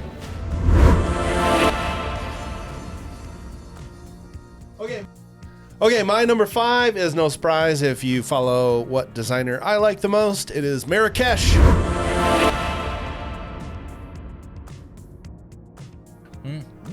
Haven't played it. Marrakesh from Stefan Feld and Queen Games. Jason Smith really liked this game? Yeah, he probably would have if he got to play it with me. Yeah, you're going to get me heat in the comments is what you're doing. He's going to bring it up again. Marrakesh is this fantastic, big, crunchy game based in the city of Marrakesh. And you are actually putting out citizens called Keshis. There's 12 different ones, and they're all a different color. So you can imagine how that went over with Bob. Yeah. Now, they did put icons of each color on the player board and on the back of the player screen and on the cube tower, and you select 3 each round, drop all of them, everybody hands them to one person, drop them all on the cube tower, sort them based on the icon and the color. But still a lot of mental gymnastics to do all that if you're colorblind. But if you're not, I highly recommend this game because this game just does a fantastic job of building as you go, because you are selecting all Keshis of one color. They go into the matching spot of your player board. Later, when you go to take that action, the more guys in that area, the stronger that action is. And every round, you are picking up more of these things. And so these actions are just getting stronger and stronger and stronger. There's so many different things to do. There's so many different ways I could see you could play this game well. There's just so many strategies I'm excited to try in this game because of all the different actions you can do. I mean, there's literally 10 different actions to pick from. Right. And the more of these things you've got in that area, the stronger that action gets. It just builds really well. It's really satisfying. It takes a while to teach and it takes a while to set up, but I feel like it is 100% worth it because of how satisfying this game is to play. I just can't wait to get it to the table again. And again, this is my favorite designer. I had 4 of his games in my top 50. I put Marrakesh somewhere in the 30s. So that tells you, one play of this game was enough for me to go, wow. Yeah. I can't wait to play this more. So Marrakesh from Queen. Nicely done. Nicely done. My number 5 is a game we've never talked about on this show, and we'll never talk about again. It's from Third World Studios, and that is Mission Control Critical Orbit.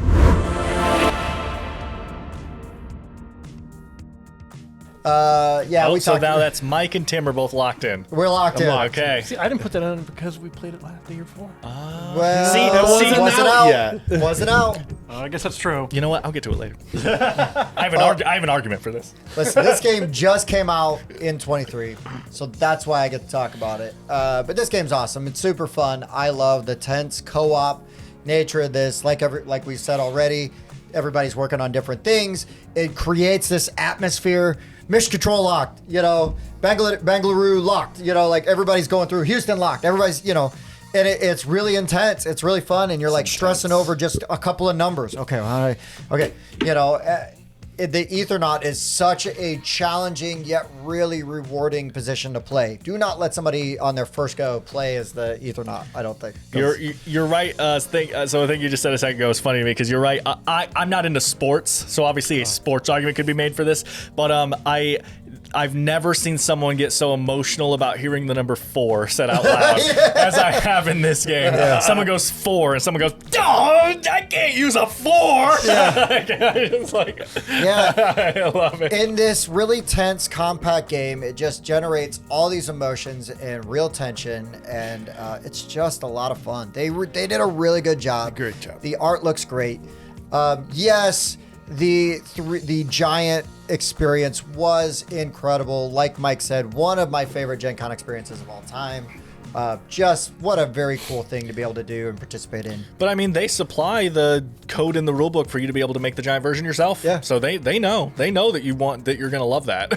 Yeah, it's really cool. They did a great job. And yeah, this is just a really, really good game. And it, like a lot of the games on our list where it's like, this should be ranked higher. More people should know about this game. Mission Control is one of those. It is. Smaller box, lots of bang in this box. Plus, it comes, I believe it comes with a harder version. You can make it harder for yourselves. There's different ways to do it, and I really want to try little those. expansion packs too, which will make it. Last time we played, I finally got to play as the Ethernaut, and that is a pressure cooker. Dude, I've only played it once so far, and we lost. I'm really good with spatial stuff. You are not good as the Ethernaut. Butchered the Ethernaut. I was terrible at that. Yeah, dude. We literally got to the point where there was like 2 minutes left in our game or something. And I said, guys, we should just quit. I'm not going to be able to. I know. It was literally just the guys watching me fumble around with all the pieces I had for a minute and a half going, I got nothing, guys. I don't know what to do. It's really hard. It's really good. So much fun. I love it. The first time I played, and I didn't realize that I could move the points that I needed to do, and so I'm still trying to connect it. And I won doing that, but I was like, that was a lot harder than I thought. Yeah. Oh, it's because I'm an idiot. That's actually why. That's actually why it was so hard on me too. When I finally played it that first time, is I just forgot that rule, and for the first half of the game, I wasn't doing it. Yeah. And I was like, oh my god! I thought about the only way you could win because you have to be able to move those. Yeah, that checks out. Well, I thought you had to unlock them first because that's the other. That's what I thought too. I just missed. I forgot that rule. Brain fart. I've played the game a million times. I've played with the designers, and I just was sitting there playing it. And halfway through the game, I was like, oh wait, I'm making this so much harder on myself. So based on Dan's comment, I'm going to say it probably didn't make his list. Otherwise, it would have been higher than yours. It could still. Maybe it still did. All right, still be higher than mine. Calm down. I don't know. Spoilers. My bad. Oh, mine number 5. Mike, when you're right, you're right. It's Resurgence. Hey! Resurgence is a fantastic game, and I'm not going to spend a bunch of time on it because Mike went into it, but it's just, it's a really good combo engine building game with just a billion things in it, and the production, we had like 2 minor production issues in our copy. Like it was like this piece is slightly the wrong color or something, but it didn't ruin the game at all, and other than that, the production's fantastic. I think it was like the green guy had the blue colored worker on it, but it doesn't affect anything. There was a second thing too, but again, it was so minor I literally can't remember it. So overall production fantastic. Just really good. Check out Resurgence. It is a sleeper hit. Yeah, I want to play this with you guys. I want you guys to teach me how to play this. I don't know about that. No, we'll play Potato Man right afterwards. I'm not sure. My number 5, is it? 5. 5. Wow. Well, I need to have a word game in there somewhere. It's a literati. Yeah, I thought this was gonna come. Yeah, of course. I love word games. A literati it's a cooperative word game where everyone is given 2 books, and the books have a requirement on them. So all of the little chits, the Scrabble pieces, whatever, they have like a suit. And so some of these requirements will be like, you need to use this many from this suit, and it has to be a word that's 8 letters long, or words that equal up to 8 letters long that have to do with fish. And so you're going through, everyone has you have community ones, you're passing things, you can put them into the middle and everyone can take those tiles, and you're trying to make these words that have something to do with fish, but at the timer goes off and you don't have something in a word, that starts counting against you, and those start making the game harder. The literati come out and they activate off of themselves. So there's like they could chain 6 like of them crazy. or something. And yeah, so if I get this one and this one and this one again, it's going to go off 3 times every time that guy goes off. It's really rude. And if you get and depending on how difficult you have the game, you can only get so many extra tiles before you lose. So at the end of each round, people are scrambling to make any word they can make so that they don't lose everything. I also really like the fact that they say, normal Scrabble rules, you can't use proper nouns and any of that, unless it has something to do with your goal. Right. So, if it's fish and I wanted to put Gordon's, Oh, right. I can do that. And I really liked that. One of them was company names. I'm like, well, you have to do that. Right. And then once you finish your 2 books, then everyone has to finish their 2 books. And there's a community one that comes out. Everyone has to do that one, and you all have to finish at the same time. And that can be so hard because they keep coming out. And there's more things you have to make into words. And if you're not careful, they're going to get you. Those illiterati are... They change the game. It can be like one person has to get rid of every vowel. I'm like, that's terrible. That's why when I play, I only use consonants, and I never spell a word. No, my problem with this game, Spencer, great game, really, really fun game. My problem with this game is it is so much more fun if you don't follow the rules. like it says okay, 3-minute rounds, and we just look around the table and we go, so 9-minute rounds? Is that we all agree? Okay, and it's just so much more fun. I don't like the gameplay here is fantastic, and when you add the stress on top of it, I just don't have fun. So I like limiting the stress and make the timer a little more lenient, and it's a really fun game. It's your game. If you want to play with a little bit more of a timer and everyone agrees, then go for it. Right. Exactly. I personally like the stress of I have to come up with these words now. But then again, I write books, so... I like the tension of the short timer. I think that added to this game quite a bit. We did do a review with that. We did that with Katie from the Board Game Mechanics. This is from Gap Closer Games. And the only other game that they've published, by the way, is Rival Restaurants. Aubrey Young does all of their art, and I think she really killed it on both of those games. Their components are really fantastic as well. And the other thing that they put in that box is they actually have a lid on the insert. The insert has a lid so stuff doesn't go spilling out all over the place. Rival Restaurants did that as well, and lids on these inserts, excellent job. I just think their components and their art is top notch. Yep, and it's another one of those, well, I guess it's probably a deluxe edition thing, right? But their box looks like a book. And that's just, I love when people make their box a thematic thing. I'm sure it's more expensive. I'm just saying, as a consumer, it is much appreciated. It looks cool. It does look cool. Yeah, so literati. Good job. Good one. Okay, number 4.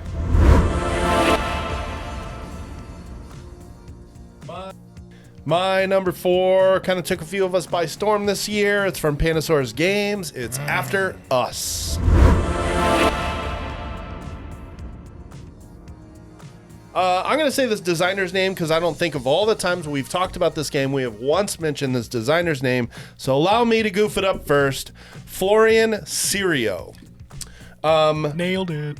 You crushed this game. It's fantastic. When I first played it, I was like, okay, this is pretty cool. This is unique. I've not really seen a simultaneous play deck builder where I'm matching up frames from different cards, and unless the frames completely encompass all the resources, I don't get any of that stuff. So I'm drawing these 4 cards and I'm trying to arrange them in a way that gives me the most resources, or I can convert resources into points. And then I'm going to buy 1 card from a face down market and put it on the top of my deck because it's simultaneous play and we don't need people mulling over the market to muddy this game up, because the fact that it plays so fast and is so tactical is really what makes it shine.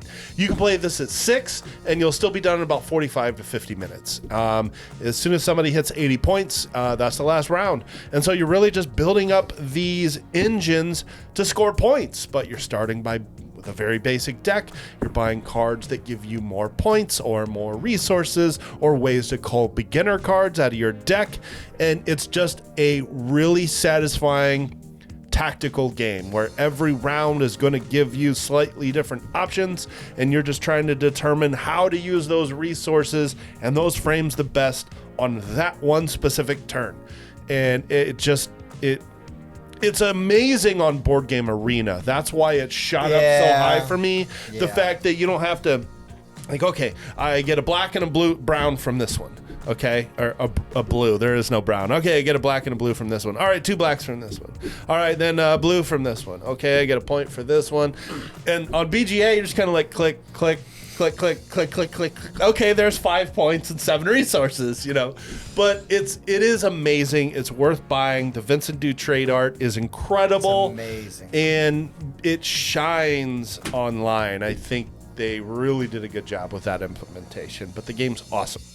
Yeah, I'm really mad at this pick because I didn't put this anywhere in my ranking. What? And this would be in my top 5. Oh, this would be really. How did that happen? I don't know. I was gonna joke about you two both having it on your list. Tim, how high did you rank it in your top 50? You had it in the top 20, didn't you? I did. I'm very upset with myself. It was like 32 or 33 for me. I'm very upset with myself. This is one you guys played without me. Idiot.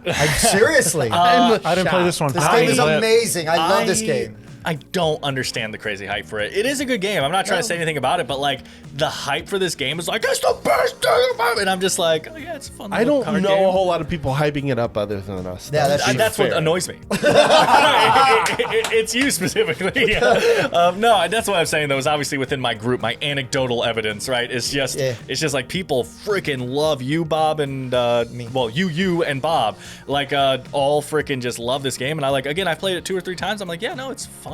It's just very satisfying. Right. Like making those combos is very easy. It's very satisfying, and it's really an amazing game. I honestly do think that because what you were talking about, it is definitely tactical versus strategic, right? Like, I hate the face down market, but everyone else loves it, and that's totally fine. I hate the you're building up so much. Like, it takes so much. I mean, I know it's fast paced and everything, but you're building up this crazy engine to get enough resources to get a card, and you don't even know what you're getting. Like, I hate it. I mean, it has a tendency, right? Like, so you know. Sure. These cards have more of X type of resource, whatever. But you're right. You don't know what you're getting. That's just a personal like that. It feels so like, oh, and I'm like, I guess I'll spend 8 resources on whatever the hell that is. Like, you know. So, but hey, you guys love it. People love it. I do. It's a great game. I got it. Man, I love it. My number 4 is probably my most played game this year. Nice. Pokemon. So what? Pokemon. Yeah. But I love this game. I will continue to sing its praises. Oh, boy. Mayday Games. Oh, baby. Yeah. It's Ahoy Kitten.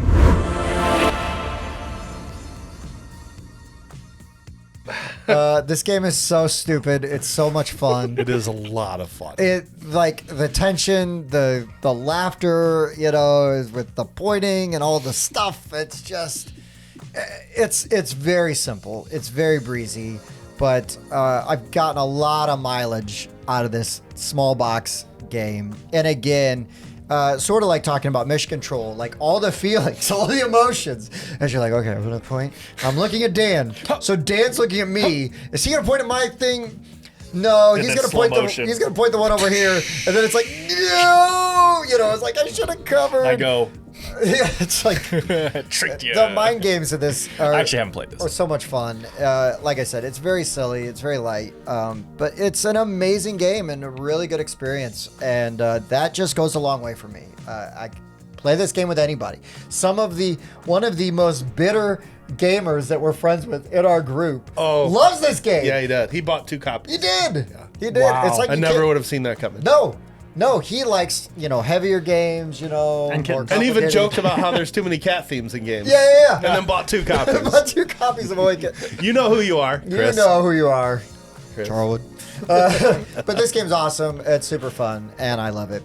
But yeah, so I'll be Bob since I'm in Bob's seat. It's way more fun than it has any right to be. It's pointing the game, and it's fun, and it's hilarious. I was gonna say again, I haven't played it, but every time you guys describe it, it reminds me of like Cash and Guns, where it's just this crazy, dumb fun. You know, there is like a game there, but like really, you're just like.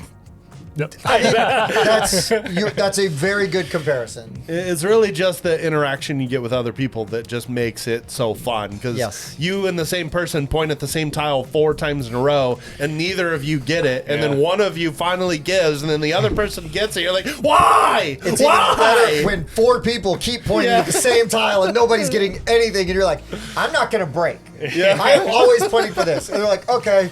And we all still just point to the same tile. It's like, I told you, I'm not going to change my mind. 12 years later. Yeah. It's just fun. You can't play this game and not laugh at the stuff that happens in it. Yeah. It's a ton of fun. Great pick. It is. It is. My number... 4. My number 4... Daniel is locked in. Yes! Mission control locked. Mission control critical orbit.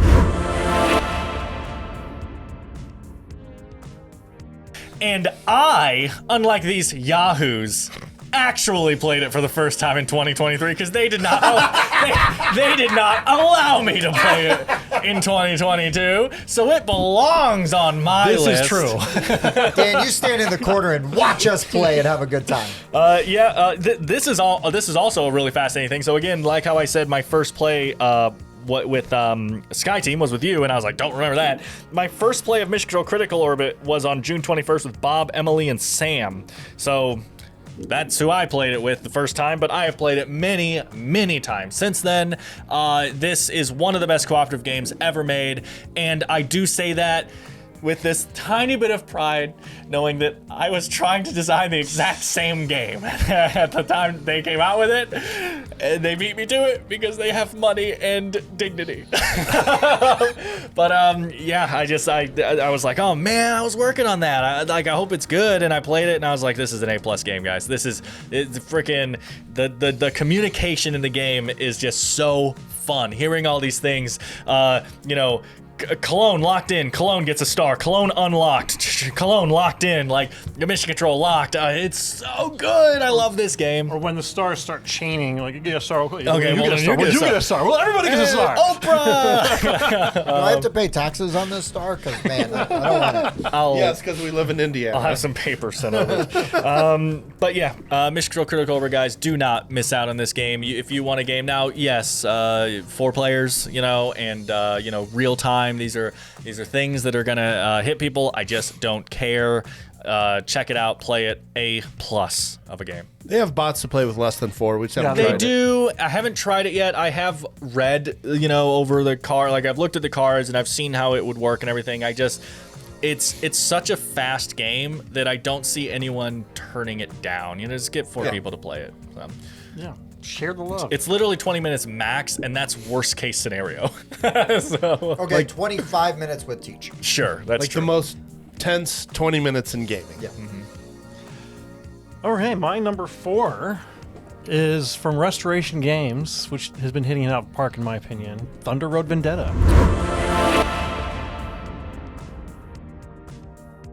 Oh yeah, I've heard of this. Yeah, maybe a little bit. Yeah. Hey everyone.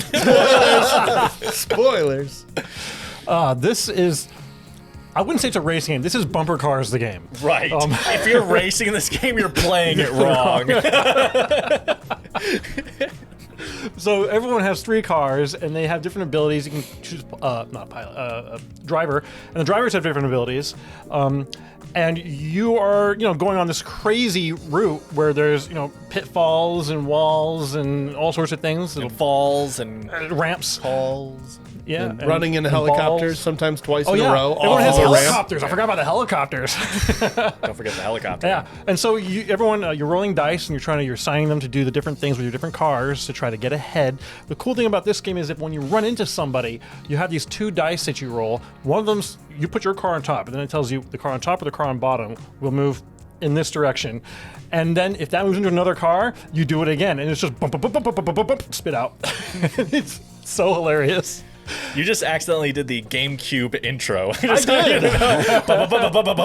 Spit out. You have helicopters that are coming in that are shooting at people, and of course, it's not a guarantee that you're going to hit because all cars have different sizes. You have small, medium, and large cars, and then there are the expansions. You have the motorcycles, which I've not seen win, but they look fun. I've seen them die. I've seen them die too. I played once as the Big Rig. Oh my god, that was fun. Hard. The Big Rig, it's constantly moving. Every turn it moves, but it only moves a little bit. Unlike the others where you have one car zipping ahead and then you have up 2 other cars that have to go. So it's constantly going. It's got a lot of hit points. It can heal a lot. But it is the target, so everyone's after this thing. That's how I'll never forget a helicopters. Oh my god, yeah. Big Rig is helicopter target number 1. It was. I got so lucky when I played as Big Rig because everyone was surrounding with helicopters and they kept missing. Don't we have, I think we have a picture of that Origins game where Spencer's Big Rig has 4 helicopters behind it. I'll try to get it so that we can have it like edited in here. But if I don't get it in time for that, then I'll at least make a community post on our YouTube channel and you'll see it pop up because that picture makes me laugh every time. I'm pretty sure that was when I was. I thought it was Tim as well. Was the one surrounded by helicopters. But in all fairness, it might have been both because again, Big Rig is helicopter target number 1. So I think the picture I have is Tim though. Yeah, I think in the end, because I had some kind of upgrade that let me shoot backward and do all sorts of things, and I ended up just sneaking out in front of everybody, and then they just couldn't catch up. And I just got lucky with the helicopters not taking me down. And obviously the goal is to get past a certain line. But the maps, there's multiple maps. I don't remember how many there are. But they all do completely different things. There's like one map that's got fire all over the place. One of the drivers lights himself on fire. I love it. The fire, you have a die and you roll it, and it either hurts you or makes you even go even faster. Of course, the guy who lights himself on fire never gets hurt by fire. It is just so fun. It's so fun. Unfortunately, this will be another 3-way crossover. Spoilers! Oh, wow. I didn't think Tim would have a whole lot to say considering he moved his microphone, so... Yeah. So Thunder Road Vendetta, restoration games, absolutely fantastic. Bumper cars, crazy, mindless fun. I've heard of it. Yeah. It's fun. It's Thunder Road. Time for number 3.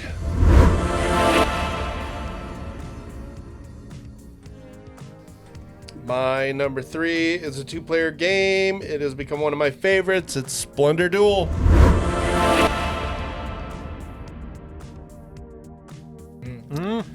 I have played Splendor Duel 23 times this year. This is from Space Cowboy, originally designed by Marc Andre, and then they added Bruno Cathala to help with that 2-player part. If you like Splendor, this absolutely knocks it out of the park. It improves upon base Splendor every possible way, other than player count. But most of I remember saying that before. So besides player count, well, duh.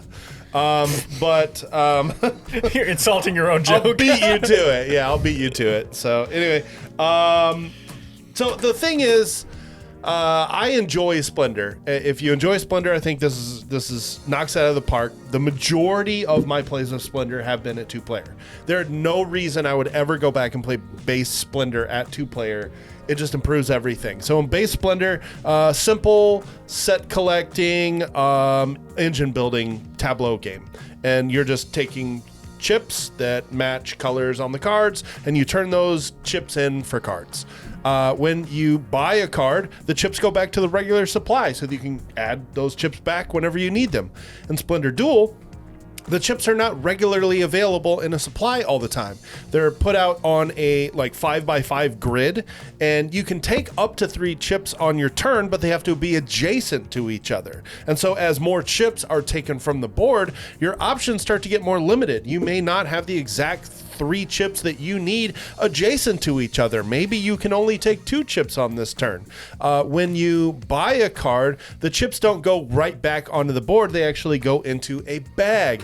Now it takes a turn to refill the board with all the chips from the bag. But you have to time that right. If the person you're playing has the max of 10 chips in their inventory and you've got 3 or 4, well, not a lot of chips are going to go back out on that board. So maybe you're playing that little meta with the person you're playing against, and well, I'll take these 2 and see if he fills the board. Oh no, he only took 1 and now there's only 2 chips left. Do I fill the board? You're playing that. There's like this little psychological mini game that happens with the filling the board up. I like that there's multiple different in-game triggers now. It's not just a race to 15 anymore. It's a race to 20. That's one victory condition. There's also, if you have 10 crowns, that is a new thing on the cards. Crowns will give you the nobles. In the old game, you had to... this noble wants 3 blue cards, 3 white cards, and 3 red cards. It's not like that anymore. If you get 3 crowns, you get a noble. Nobles now have special abilities. One of them might allow you to steal a chip from the other player, or go again, or give you an extra point. And so 6 crowns gives you a second noble even. But 10 crowns is a victory condition, and then getting 10 points in one color is a victory condition. So I like everything again that they added to this game. You also get these scrolls, and scrolls are super powerful because before your turn, you can turn in a scroll and grab any chip off the board you want. So maybe you're one chip away from building a card. You turn that scroll in, you take that chip, bam, you're buying a card right away. I just really, really love this game. I've played it a lot. And I enjoyed Splendor a lot. So yeah, an improved version works for me very well. If you're not a Splendor fan, it's not going to work for you. They've added a lot, but I don't think it's enough if you don't enjoy Splendor, because it's a very simple game, and the people that don't like Splendor say it's too simple. I don't sound anything like that. Oh wait, hold on, let me try. It's too simple. I mean, it's closer. I don't know. I just didn't like Splendor, but I have not played Duel, so it's whatever. You know? I like Duel. I like Splendor. Yeah, I like Duel. I like Marvel. Marvel Splendor. Oh, I haven't played that one. I haven't played that either. No. Yeah, you have Avengers, and so different. They'll have an A on them, and you can do certain things. They have so many A's, it gives you an advantage.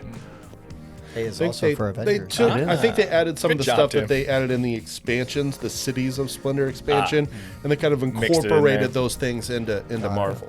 Yeah, my family had never played Splendor before, and so my sister went out and bought Marvel Splendor for some reason, and I taught them, and I'm like, yeah, I wouldn't teach you normal Splendor. I would just All right, to Marvel. do the other ones. Yeah. Interesting. All right, my number 3 is from a first-time designer. This is from Gray Fox Games. It is Last Light. Sorry, Dan.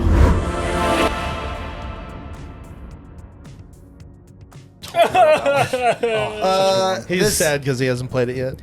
This game, I mean, a lot of people know about it now, but this game is a 4X, and it does everything it purports to do, right? It is an asymmetrical 4X game that plays in an hour. I mean, it does all of those things, even at high player counts. Everybody has got a hand of cards which tell you which actions you can do. You play that card, you do that action. That card stays out on the table till you play the card that allows you to pick up your cards. That card stays on the table until everybody has played that refresh card, and then they all get to pick up their card, that card.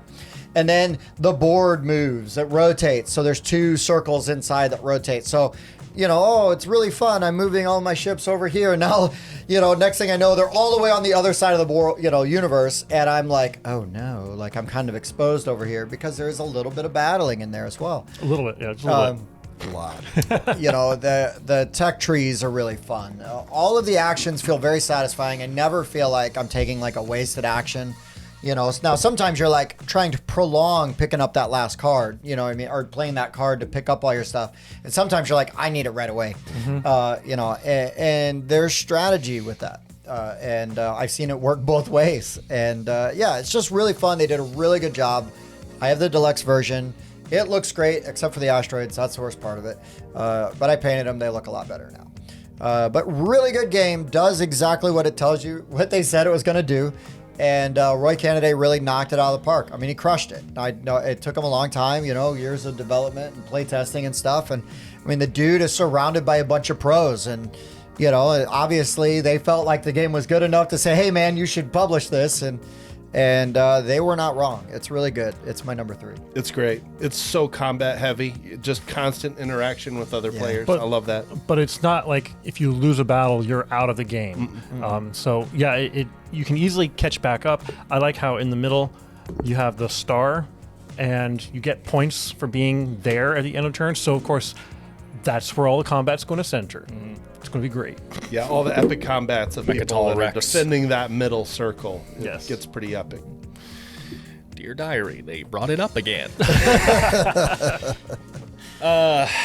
So, my number 3. A day may come when this game won't be my number 3. But it is not this day. Lord of the Ring, the card game by Ares Games.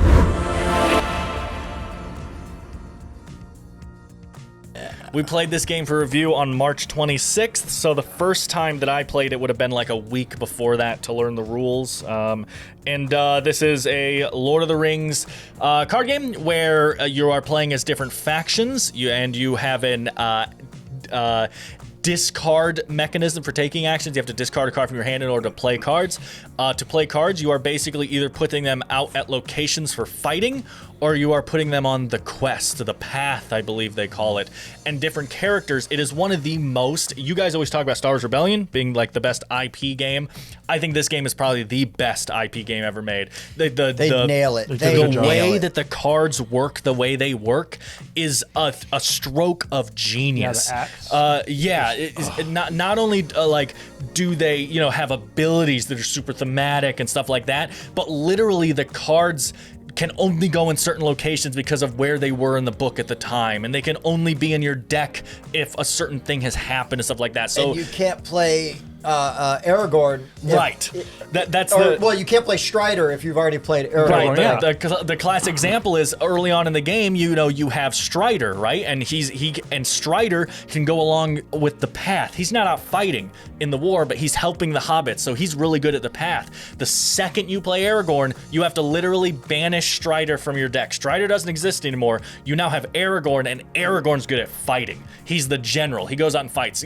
Same kind of thing with Gandalf. Mm-hmm. Gandalf the Grey is good on the path. Once you play Gandalf the White, Gandalf the Grey does not exist anymore, and now Gandalf the White is out in the front lines fighting. Just a fantastic thematic tie-in for a card game. Playing as all the different factions against each other. You can do 2v2. You can play through the movies in order and everything. Just fantastic stuff going on here. I literally cannot wait to play this game again. The only reason I haven't bought it is because I just don't know when I would get it played without this group and everything, like at home and everything. Mm-hmm. But I mean, this is an A+ of a game, man. Like the art is like, I could see people not loving it. It is definitely a style, but it's just so thematic for what they chose. I think the art looks great. Yeah, it's just very like stylized. I don't know, like the version of art they went with. Like I've seen it before. It's not like, whoa, this isn't Lord of the Rings. Yeah, it fits in perfectly. But it's people who like only come from the movies are gonna be like, what's this? Yeah, he doesn't look exactly like that. Right. Yeah, they go off the descriptions in the books and everything. Again, same thing with their powers and everything is much more tied into the books than the movies, although obviously the movies are, they're pretty good. They're pretty close.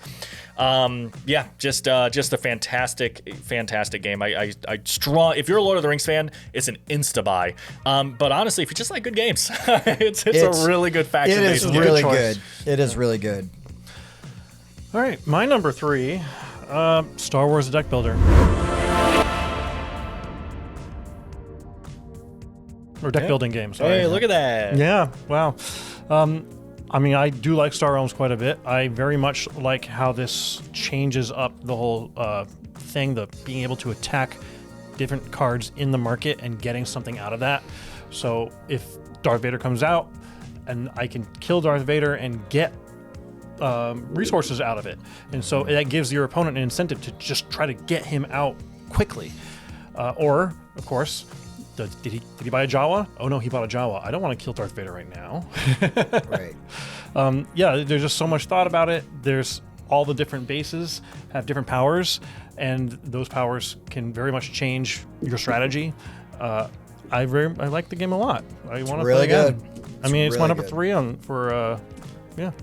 I don't know why they chose purple and yellow. This is true. The cube colors. The colors Very are wrong. weird. And also the colors on the force track is what you're talking about. They're wrong. No. It's aren't the blue ones? Rebels are red. Yeah, yes. Rebels are red. And and Empire's blue. I hate it. Listen, I get it. The Rebel logo is red. I don't care. The dark side is red. Have you seen a lightsaber? Blue or green? Blue or green, and then red. Yes, that would also be my biggest gripe about it. Yeah, and then again, the purple and yellow cube is just a really weird color choice, but it's fine. It's just weird. Like why? But yep, I like how they have the cubes because you're going to be doing things and having the cubes to mark things. Oh. Yeah, so having the cubes to mark down how much money you currently have and how much attack you currently have was a good choice. Yeah, I 100% agree with the include of it. I will say I've literally never used them, but I could see someone wanting to. So, the force track, it's good. I don't think it's game changing. Right. Yes, if you're in a very tight game, that force track will make all the difference. But if you're not in a tight game, It's not as impactful It's not as as I impactful as hoped you it would would hoped be. it would be. But Exactly. it's a cool mechanic. I but- strongly guess that there's going to be an expansion that comes out that makes that Force track a little stronger. A lot more Force. Like, there'll be a pack that comes out that's called, like, The Force Awakens, right? And it'll literally impact the Force track in a way that makes it more important. Why would you guess there'd be an expansion? Did they leave out a bunch of important characters as if to foreshadow an expansion? They wouldn't do that. I know what you're talking about. And Spencer, did those things do stuff? They did stuff. Okay. Yeah. Oh, at times. Okay. Yeah. I was just guessing. Just make sure we're on the same page Yeah. here. Do the thing, get the thing. Good pick. Honorable mention for me. It's a great game. All right, number 2. Number 2.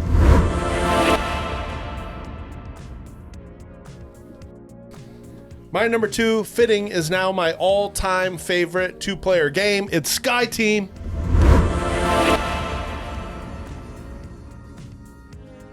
Uh, 23 plays of this year, just since Gen Con. Probably 23 more on Board Game Arena. I absolutely cannot get enough of Sky Team. I love how they limit communication. You can talk all you want before the round starts. As soon as the round starts, no talking. So that is where the tension in this game comes from, because you got to keep your playing level to land it. So if one person plays a 5 and the other person plays a 3, your plane's going to tilt and you're like, kind of tense up just a little bit as your plane's floating on its side. You have to deal with traffic. You got to get planes out of the way. You've got to get your landing gear out. You got to get your brakes out. And you got to do all of these things before the last round when the plane actually reaches the airport. So my thing with the no talking thing, right? I don't feel like it's as impactful as like some people like what you just said is, because usually you see your dice and there's like a best thing you can do with your dice. Obviously you don't know what your opponent has. What I will, or opponent, yeah. When I fly a plane. You're playing it wrong. What your partner has you don't know. What I will say though is once you start adding in those very powerful abilities that you can add in, the not talking thing becomes crazy important, because you can have like that ability where it's like take one of your dice and swap it with one of your teammates' dice. I can't tell him I'm going to be activating that ability, so I'm just like, hope he needs a 2, because I don't. You know? Here it goes. So once you start implementing those powers, then the timing on the talking becomes game changing. But I do think in base game, it's kind of just before we start the game, we go, listen, we need to put middle numbers here. I'm going to put lower numbers here. I'll try to do this if I can. Then we start playing, and I don't feel like the science matters that much. Start implementing those, huge. That's all I'll say. Also, if you play with the same people more and more, Right, you you got learn. a general idea of what you should be doing. Otherwise, there are definitely times where you go, okay, well, we don't want to be rolling the traffic die again, so we want to move to instead of 1. There are still those kind of things. Right. There's so many modules in this box, which is amazing how small the box is. But there's easily, I don't know, I think 15 double-sided airports. So there's 30 different airports. Every airport gives you a different combination of how many special abilities to use, which module specifically to use. And when you start adding in ice brakes, the wind module, the traffic module, the intern module, the kerosene module. Yeah, fuel leak. There's kerosene leak. There's so much stuff that gets mixed and matched, and then you choose whether you're going to play the pilot or the co-pilot and what special abilities you're going to use with all of these modules. I can't get enough of it. It still feels fresh every time I play it, just not knowing what my partner has and trying to guess what my best play is, using all those different modules each game. It just feels really good. And if you think you have gotten good at it, I advise you to play it in real time. Play it to where every round is a minute. You better talk about your actions prior then. Right. Because if you don't have a plan when you've only got a minute to place 8 dice, you're going to fail. And if you don't get dice out, you don't get to use them. But yeah, it blew me away. I absolutely love it. I can't get enough of this game. Something I'll say too, and this is a purely me thing because I don't like playing 2-player games usually. I would love to see an expansion come out for this game. I'll start designing it literally right now. I would love to see a an expansion come out for this game that's called Control Tower, where there's a third player now that has their own board and they're rolling dice that is impacting the pilots, but the pilots can't impact Control Tower. And basically, you're just your own guy trying to roll dice and activate abilities, and like you can interact with them and change their dice or something somehow, and they can't do anything because their comm links are down or something, right? Just a third player playing Command Tower. I can't think of what that thing's called. And then what you do is you have the runway. Yep. And the die you're placing is like sliding the plane over. And so you've got to get it centered onto the runway. So instead of working with your level there, you're... Right. Well, yeah, and the command tower could have, there's other planes trying to land, and he has to time it to where your plane is landing in a time where there aren't other planes on the runway kind of thing, and right? That like game was called Die Hard 2. Which I know is in SkyTeam with the thing. But I'm just saying, I would love to see a third player command tower player. I just think that's a really, really cool idea. Now I want to have an expansion called Airplane. Right. Do you like gladiator movies? I still can't believe how many modules they got into this basically small box game. There's just so much replayability. As many as they could possibly fit. Yeah, so, seems that way. It's truly insane. It saw Taverns of Tiefenthal and said, "Hold my beer." Yeah, literally. The one you just brewed at the tavern. Exactly. This is definitely one I want to play. Yeah. Just gotta grab one of you guys. Or we'll make it happen. They play it on Board Game Arena all the time. Yeah, I gotta do that. So. Yeah, they do play it on Board Game Arena. All right, my number 2. Man, it was really hard to pick between my 1 and 2. This one fell to number 2. Trick or Treat Studios, Halloween.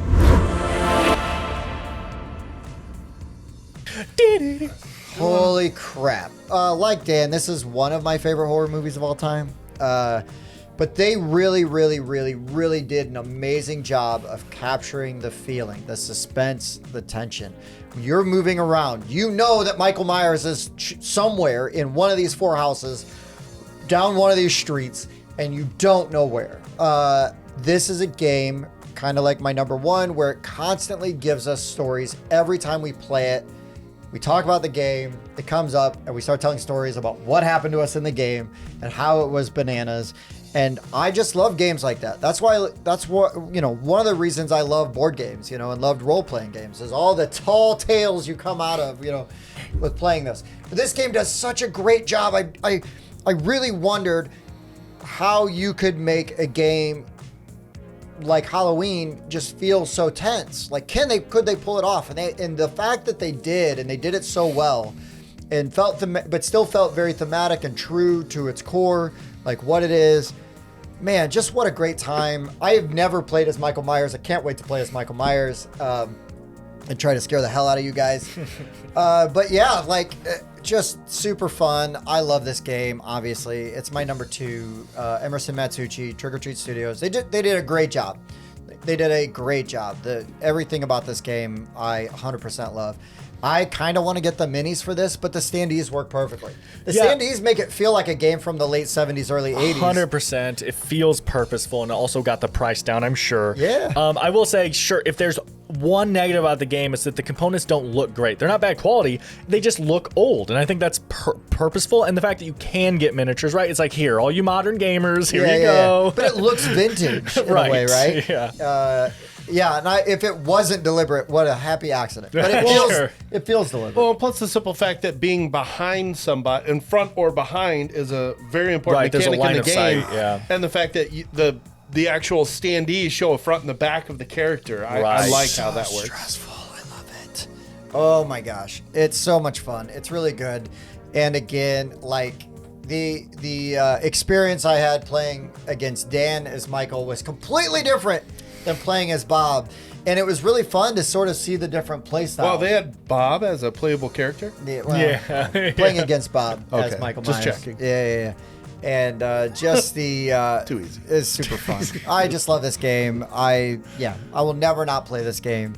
One of my favorite hidden movement, 1v many hidden movement games of all time. The theme takes it far in that category for sure. It's a good game. Don't get me wrong, it's a really good game. That's why it was on my list. But that theme takes it up in the hidden movement thing for me, for sure. But that's a double-edged sword. You've got a theme that's very important to both you and I. Right. You're saying it could have disappointed. You got to nail it, because otherwise it's like the theme like, man, I love this. I mean, again, theme. I'm not trying to knock on them, but somewhere here we have the Dead by Daylight game, my favorite video game of all time, and I don't think it's like a terrible game, but it just didn't nail the feeling. And that, in a way, adversely affects it a little bit. Because if you'd played a different game with that style, you'd be like, oh, this is pretty interesting. Yeah. Kind of feels like this. Yeah. You know, but I want to try that Halloween... Stifling Dark one because it sounds like that's what it should have been. Yeah. But Halloween just crushed it. They did a fantastic job. I look forward to more stuff from Trick or Treat.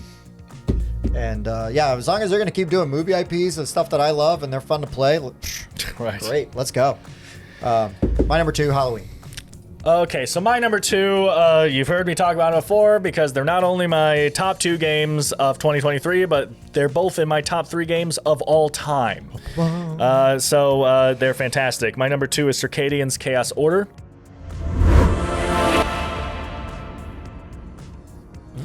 I said this last time I talked about this game. I'm going to say it again. This is a little disappointing. I'm not going to talk about this game too much because it is an extremely deep, complicated strategic game, and I have not played it since like June.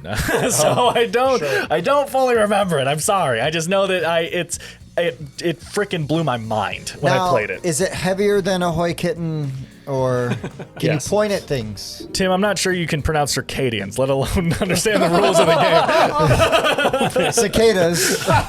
Cicadas. Chaos. So the first time I played this was on January 21st with Andrew and Jesse, who is also the people that were in the review. By the way, if you want to know more about this game, watch the review. We obviously go in depth there about it. But this is an asymmetric area control game, and it is as asymmetric as you can get. Your factions not only have completely different powers, look completely different, play completely different, and your end goal is completely different. How you get your points is completely different. How many points you need is completely different. It is insane. The victory track board going around the board isn't one track. It's just a bunch of different sized and colored tracks because like literally one of the teams just needs like 4 points to win the game, and one of the teams needs like 25. And you're like, well, that doesn't seem fair. Yeah, but the 4 points are much harder to get than the 25. You know, it's one of the most balanced games I've ever played. It has a fantastic action selection system where you have these, you have like a selection of little chits that you're basically playing on actions, and if you play it there, you get that action. But then also, the chit gives you something, and then that chit is gone, and you get like upgraded chits as you go out through the game that get you better versions of the actions that you can play.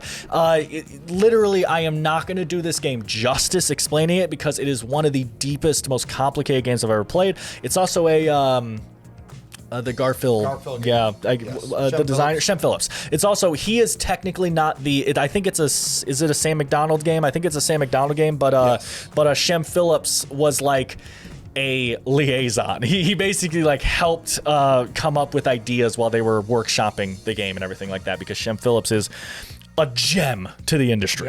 I've never played a game that even attempted to do what this game did, and this game nailed it. It's just a fantastic game. It is not for everyone. It is very heavy, very complicated. The learning process was a bit rough, I love this game. I can't wait to play it again. Well, you sold that. My number 2 from Inside Up Games is Earth. Yeah. This was the one that we played after Heat that one night. And so it ended very late, and I liked it so much, got up the next morning and bought it. Nice. Wake up and go, yeah, I was like tired. No, that's mine. I love the combos that you can get with this game, the artwork in this game, the events. Some of the events, you do awesome things, but they can cost you points at the end of the game. There's a couple that actually give you points. There's so many different strategies, so many different combos. We've talked about it before, so I'm not going to go too deep into it, but I will pull that game out whenever I can. It's really good, and it's very much rewarding repeated plays. I'm just finding more combinations the more I play. I wish that it was not such a table hog. It can be, yeah. Yeah, it can be a table hog. And don't bump the table. No, God, don't bump that table. All of your growth is going to go flying. No. You need those Stonemeyer player boards. One thing that gets me is how muted some of the colors are in the actions. I just got to say that. Like For being a game about nature, they like really muted all the pastel colors. The green is a forest green. The blue is teal to me. But you know. That is a weak spot in that game. I actually enjoyed. I thought that was refreshing because it wasn't all the bright colors. Because that's what it is in every other game. Yeah. Well, what if the box was that boring? Okay. In my brain, every time somebody says, "All right, I'm taking the blue action," I'm like, "That's teal, right? That's got more green than blue in it." But I just this is a good point. But it doesn't take away from the game. I love it too. So it's my mild complaint. Earth. Okay, we are on to our favorite new to us games of 2023. Number one. Tim, you can say number one now. Number one. Yeah. Thank you, Tim. I hear what I miss. Yeah.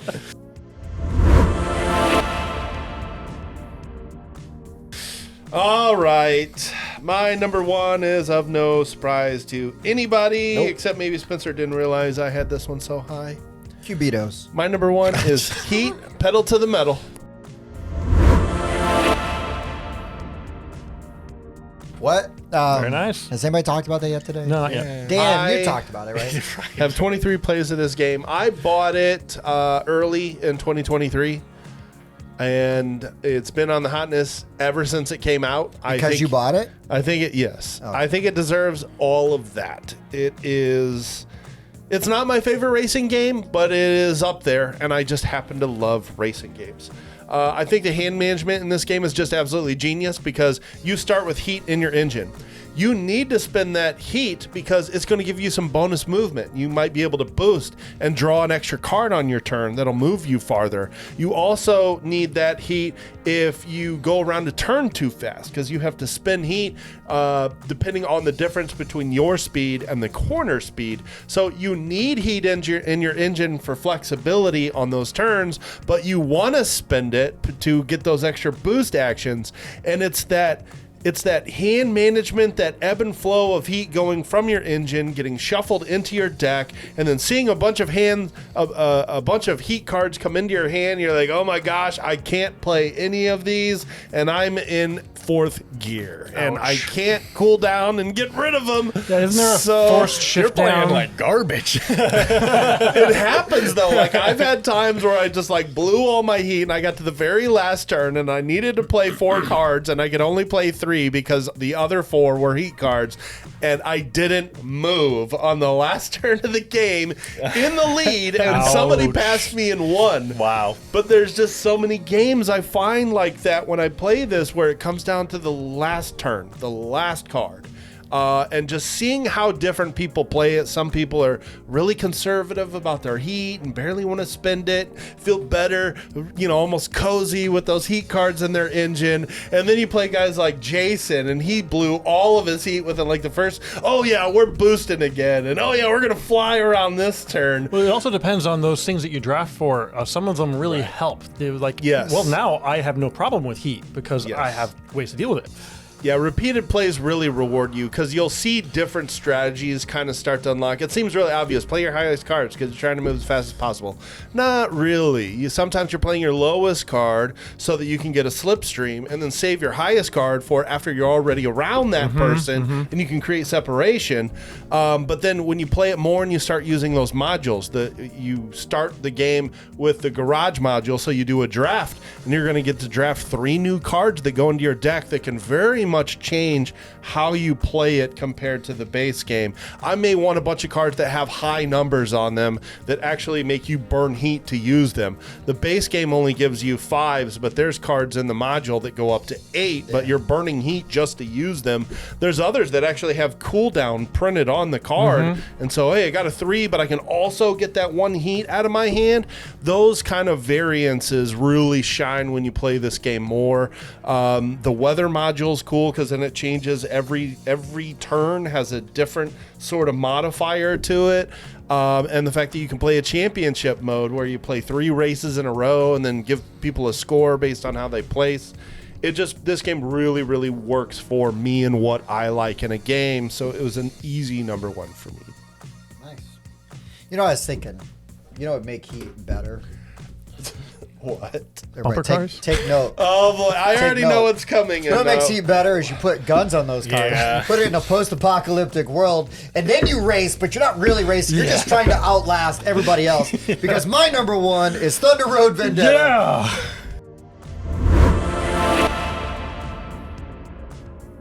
Let's go, baby. This game is madness. It's just insanity.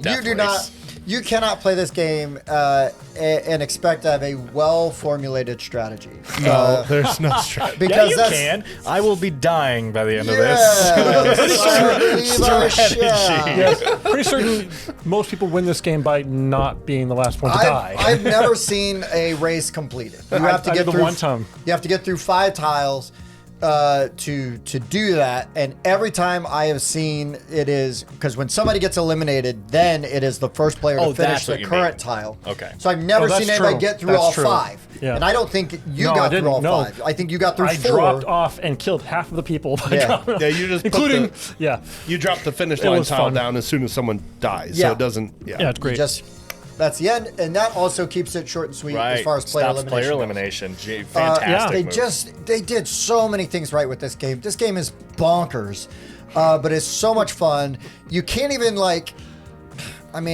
I don't know. You can't even get mad because it's so hilarious when things are happening. Whether you're playing as the big rig or the motorcycles or you're just running your standard set of cars, you can play it without all the extra stuff. I like to add a bunch of the extra stuff because I feel like it's super fun, and having customized things the board game. on each of your different cars really gives you replayability. What are you saying, Tim? You can't predict that if one person hits the ramp and runs into a helicopter, that a second player goes, "That looks fun," and then ramps and also runs into a helicopter? I got 2 other cars. Okay, I got 1 other car. Oh no. Well, I'm out. Here's the finish line, boys. Let's see what happens. Have at 'em. I think one of my favorite things about this game is that when you just ram into someone else and you roll a die to see who spits out where. I love it. It just you can use it to your advantage too. You're like, I can only move 7 spaces, but if he pushes me forward, I can move 8 spaces. And literally, we've had games where we've seen people ping pong into a wall, a couple spaces ahead, or into a wall, but into a couple spaces ahead, and you're like, oh no, well now I can shoot him. On my turn. That's true. That's true. So this game is just so much fun. It's balls to the wall madness. It's insanity. All of these games are great. My honorable mentions I also love. This has been a really good year for new games, and this one just so happens to be my favorite of this year. My only thing with it, I bring it up all the time, is I feel like it almost feels more like an activity to a game than me, because ending, not only does the ending not matter, but it's always anticlimactic. I've played the game 4 times, and every single time the person goes, "Oh, I think I just won." It's never "Oh, he's gonna win this turn." It's always just "Oh, good job." No, usually it's Tim's about to win. Helicopters. Boom. Okay, Tim's dead. Okay, who's going to come next? Yeah, sure. Okay. Yeah, it's always blowing up the people that are in lead, and then the guy in second or third limps across. I have a similar taste in my mouth because of that. I want those highlight reel finishes that I get out of Heat, but it's still fun. It's so good. I guess I don't have a problem with it because I've spent the last 45 minutes cackling nonstop. Right. By the end, it's okay, I can breathe now. My ribs hurt. But no, I mean valid points. And again, some people like Heat is way more strategic, right? Yeah. And, you're playing, you're managing all those things. In this, you're assigning your die, and you're I'm just huffing silver spray paint. Yeah, we'll see. You really almost can't compare them because they're clearly very different. 100%. Right. 100%. But one's a racing game. One's a racing game, and the other one's a battle royale with cars. Yeah. And you just keep moving down this conveyor belt of death. Yeah, exactly. It's a shooter game where we have to be the gravity is just forcing us forward at all times. And I love the hazard. Sometimes that hazard comes up, and you're like, I can't avoid this hazard. Let's see what happens. Let's see what happens. I'm gonna hit this one. It's it's so much fun. I love Heat. It is hilarious. I love Heat too, but I love Thunder Road hilarious, Vendetta. They did such a good job. They did such a good job. It's really good. My number one. You know what? I'm just glad that it finally got appreciated by someone else because these yahoos won't play it. I want to. And that's Hegemony. Lead your class to victory. Yeah. Yeah, 100%. By Hegemonic Project Games. I first played this on April 21st with Bob, Chris, and Levi, and I had played it a couple times after that. Also, I had obviously done like a week of research. We've talked about it enough. I'm not going to waste any more time on this game, except to say, again, it is my second favorite game of all time. If a game was going to overtake Blood on the Clock Tower, I think it's going to be this one. Like, if I get some more plays in this year, this could be my number one on this new year. It's one of the best games I've ever played, and it's fantastic. The only thing I wanted to add is just the slight negative to whoever you are out there who does pick this game up, whether because of us talking about it or because of any other reason, and you're the one that has to teach your friends. What I did, and some people aren't going to like this because it feels like homework, but so when I was teaching Dune to people, I had them pick factions a week ahead of time. I made custom player aids, and I sent them their player aids, and I had them learn before they ever showed up. I don't think Hegemony needs that much research, but what I will say is, so let's say we started at 8 p.m. Everyone showed up at 7 p.m. We hung out for a bit, and then what I did was I handed everyone their full-page player aid, and I said, hey, read this, and I will answer any questions you have. Rather than me teaching all these crazy complicated things, I'll hand you each your personal player aid, read them in private, just take 5 minutes, read this thing, ask me any questions you have, and I will explain the game from there. Then, when we actually set up the game, like when we actually start playing, I'll explain all the general rules of how round structure and everything works, and then you can ask me questions again. Okay, how does my specific ability work with round structure? Then we will play, and there were almost no questions when we played that first game. Again, it was a 5-hour game while people were reading all their cards and learning how to play, but just let people read their player aid, ask any questions they have. And also, for any of you guys out there, because I know there's this social stigma thing about like not wanting to ask or something, just ask. Your teacher is teaching for a reason. Don't be like, oh, I don't want to look stupid, or it's totally understandable. Ask any questions you have. That's why we're handing you the player aid. That's why we're explaining the rules. So there's a lot going on, but I honestly think with a 5-10 minute reading of a player aid and then a teacher that can answer the questions you have on that player aid, I do not think it's that complicated. You do a good job of being very prepared on those heavier teach games. It goes a long way. The thing is, I tend to prefer heavy games. I tend to prefer the Twilight Imperiums, the Hegemonies, and those are intimidating to people. So I like having a teach style of bring that intimidation down a bit. Yeah, just like let's turn this down, because a lot of people can play a game like Twilight Imperium and walk away and say, well, I'll never play that again. That was complicated. And I really want them to go into the game understanding the game. You don't have to do well, but I want them to feel like they understood the game. And so, yeah, I definitely, in the bigger games, because it's what I prefer, I do have a teaching style of homework. I try to find players that are interested. You do most of the homework, and then you're like, here you go. And I'm just saying that to compliment with what you do with that, because those sort of things do help a lot, right? And again, because also the other idea is you have a hidden objective when you do that, because you want to play that game again. Yeah, I need them to like it. You need them to like it and have a good time playing 100%. Hey, it got on Spencer's top, Dan. It's working. It's not many games where I have to look up what the name means. Hegemony? Yeah, me too, man. Dominance of one group over another. Right. Yeah. I've not yet figured out a sentence I can put that in a conversation, but I'm working on it. You know what's funny is I recently learned what hegemony meant. Oh, boom!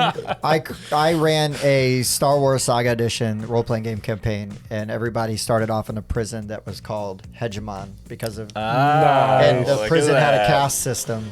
Nice. You're welcome. Ooh, so I already looked it up like years ago. Yeah, when you were playing Star Wars RPG, that was like 40 years ago. I know, right? Crazy. I just aged like in Last Crusade, like right from World Cup. Oh wait, no, impossible. The hair will grow, but the fingernails will. I'll get Spencer's fingernails. Oh, so stupid. Hegemony, beast of a game. I will talk about it a lot more in the coming year. I hope to get these guys to play it at some point. Check it out. And that leads to my last number one, Distilled by Pearson Games. David Beck. Great one. How did I forget this was going to be your number one? I don't know why you guys didn't think it would be my number one. Yeah. Obviously. I forgot. Spencer's an alcoholic, and this is also an intervention. We spent almost 2.5 hours to tell you. Yes. Unfortunately, these are the only people that care about you that we can get to show up for your intervention. So distilled is the theme is you are making different kinds of hard liquor. There's already games out there about making beer, lots of them. There's games out there about making wine, viticulture, but there's none about how to make rum, how do you make tequila, and all those things. So Dave Beck said, I'm going to make one, and there are common threads. The theme is so strong in this game. In most of these, would you say it's 100 proof? I would say it's 100% proof. Yeah, I don't make any sense. That's not a thing. So you are trying to make different kinds of booze. You have a list of recipes, and each recipe is going to require at least yeast, water, and some form of sugar. And that sugar usually is grains, but it can be fruit. It can be all sorts of different things. Some of these have to be aged in barrels or in pots. And you have to buy the recipe beforehand so you know which one you can do. You buy all the things from the market. You then will take all the cards that you're playing, shuffle them up, and then you take the top one and the bottom one, which are the heads and the tails, which is what you do in actual distilling. The top part is actually poisonous and the bottom part is weak, so they go back in, and you put those back in your stuff. And then you look and see, do I actually have enough to make the recipe that I tried to make? Or did I just get rid of all my sugar? That game design is genius. It is fantastic. When you told us that, I don't care at all about the making of spirits. But when you told us that, when you were teaching us the game, I literally was like, oh, I know. Oh, thematic genius. It really was. And there's more things in the theme that are fantastic. I was really disappointed because when I heard we were going to be making spirits, and I didn't murder anyone. Right. Yeah. You just didn't drink enough then. You murdered the guy who drank the most. Yeah, right. He murdered himself. Did. I also really appreciate, so the art is very nice. The cards in this game have their actual things that you use in the real world, like a worm ton and all these things. And so you can actually learn quite a bit because you're like, well, what's this thing? I'm going to look it up and find out what this thing is. And you have these experts who do all these amazing little combos that you can get going with your stuff. And then you have all the recipes. I haven't heard of like 3/4 of these things because they're from around the world. Right. They're like this African thing over here, and the most widely purchased liquor in the world is one from China that none of us have ever heard of because we're not in China. Oh. Yeah. Oh, is that why? Sorry. Indiana is in China? That's weird. I'm confused. Yeah, so there is so much behind this game. Everyone also gets to take a personality, a player basically, and they each have their own special unique ability. So there's some asymmetric abilities there. They also come with their own signature recipe, which you have to unlock by selling things. When you sell a booze, you get a label, and that label you put at the top somewhere, and that can unlock some cool abilities for you. And I mean, I really love this game. I want to play it more. Just don't do what I did and let them go in on the hardest possible setting. Yeah. I was about to say, yeah. So despite that, though, still had a really good time. What were you going to say, Dad? I'm sorry. No, it's the same thing. Sorry. Same thing. I was just going to say, so I've only played on hard mode. It was still a fun game, but I've only played on hard mode, which did taint it slightly. And I had some issues with how slow the market refills in the game. Yes, so the market refill is hard. If there's nothing that anybody wants, it's not going to refill very fast. Yeah, it just like one goes slowly away every round. slides one card Yeah. or something every time. Yeah, this But is true. it's a good game. And like the bottles, was waiting you're for you to talk about collecting that, bottles from around the world, and you're getting points for having sets of different bottles, or from not from the same place, but from every area. There's so much strategy, and there's combos, and there's like a theme, real life stuff. I love this game. I'm really glad because this is kind of like my hegemony thing was a game that I was just so excited about. I was following it for a long time. I backed it. I finally got it, and it could have been the most disappointing thing ever, you know. And I loved it. And we were watching you follow Distilled forever. Yeah, and I the know. fact that it knocked out of the park for you was just really I awesome. mean, even though Dave Beck got a restraining order against you after Origins 2 years ago, and you still are like, this game's amazing. This guy's still standing at my booth. I don't know what's going on. I really want to play this one. I haven't yet. I am also a whiskey fan, if you didn't know. But also, Paverson knocked it out of the park with the components on this game. Yeah, the And Paverson insert games, and they did a everything. really good job. Maybe you guys should play it for Whiskey Wednesday. What's that? Now we're on brand. Whiskey Wednesday is a podcast that we live stream maybe we every should Wednesday. Talk to Dave Beck and see if we can get Whiskey Wednesday as a card. Oh. And then we can get him on Whiskey Wednesday. Yeah. Well, that would be the first step. You probably wouldn't get the promo made and then be like, by the way. We got this card made for your game. Is that cool? Yeah. We just did this. Plus, in the book, the instruction book, it's just got all these little things in here. There's little tidbits of information that are just true, cute little things to know. I love it. And now Spencer's a master distiller. Right. Yeah, it's not legal. But that doesn't mean anything. You got a bathtub. Gross. I'll loan you a barrel. Yeah, that was loud in a certain room in the basement. So that was our top 10 frickin' games new to us in 2023. I think that's the official title. We got some good games there, guys. I know you guys got honorable mentions. I'll be honest, I did not bring an honorable mention list, but No, it's fine. Let's run through yeah, the list okay. and give the thumbs up, I'm thumbs really down. surprised how many we didn't have that I overlapped. forgot about that. We do have some. Not a So do you lot. want to do honorable mentions, or we're just doing? Let's all do of our this lists? first, and then we'll throw All right, out a handful of honorable mentions without going too so deep into many. it, and then we'll rock and roll. So, Mike, start with your list, and we'll do the thumbs. Okay. Thumbs right. are up. Yes, I like it, or down. Oh, okay. not kill. Okay. Mission Control, Critical Orbit. Dan locked in. Tim Lock. Mike Locked locked. in. Who's in? Number 9, Nucleum. I want to play it. I haven't played it yet. Number 8, Lunar Rush.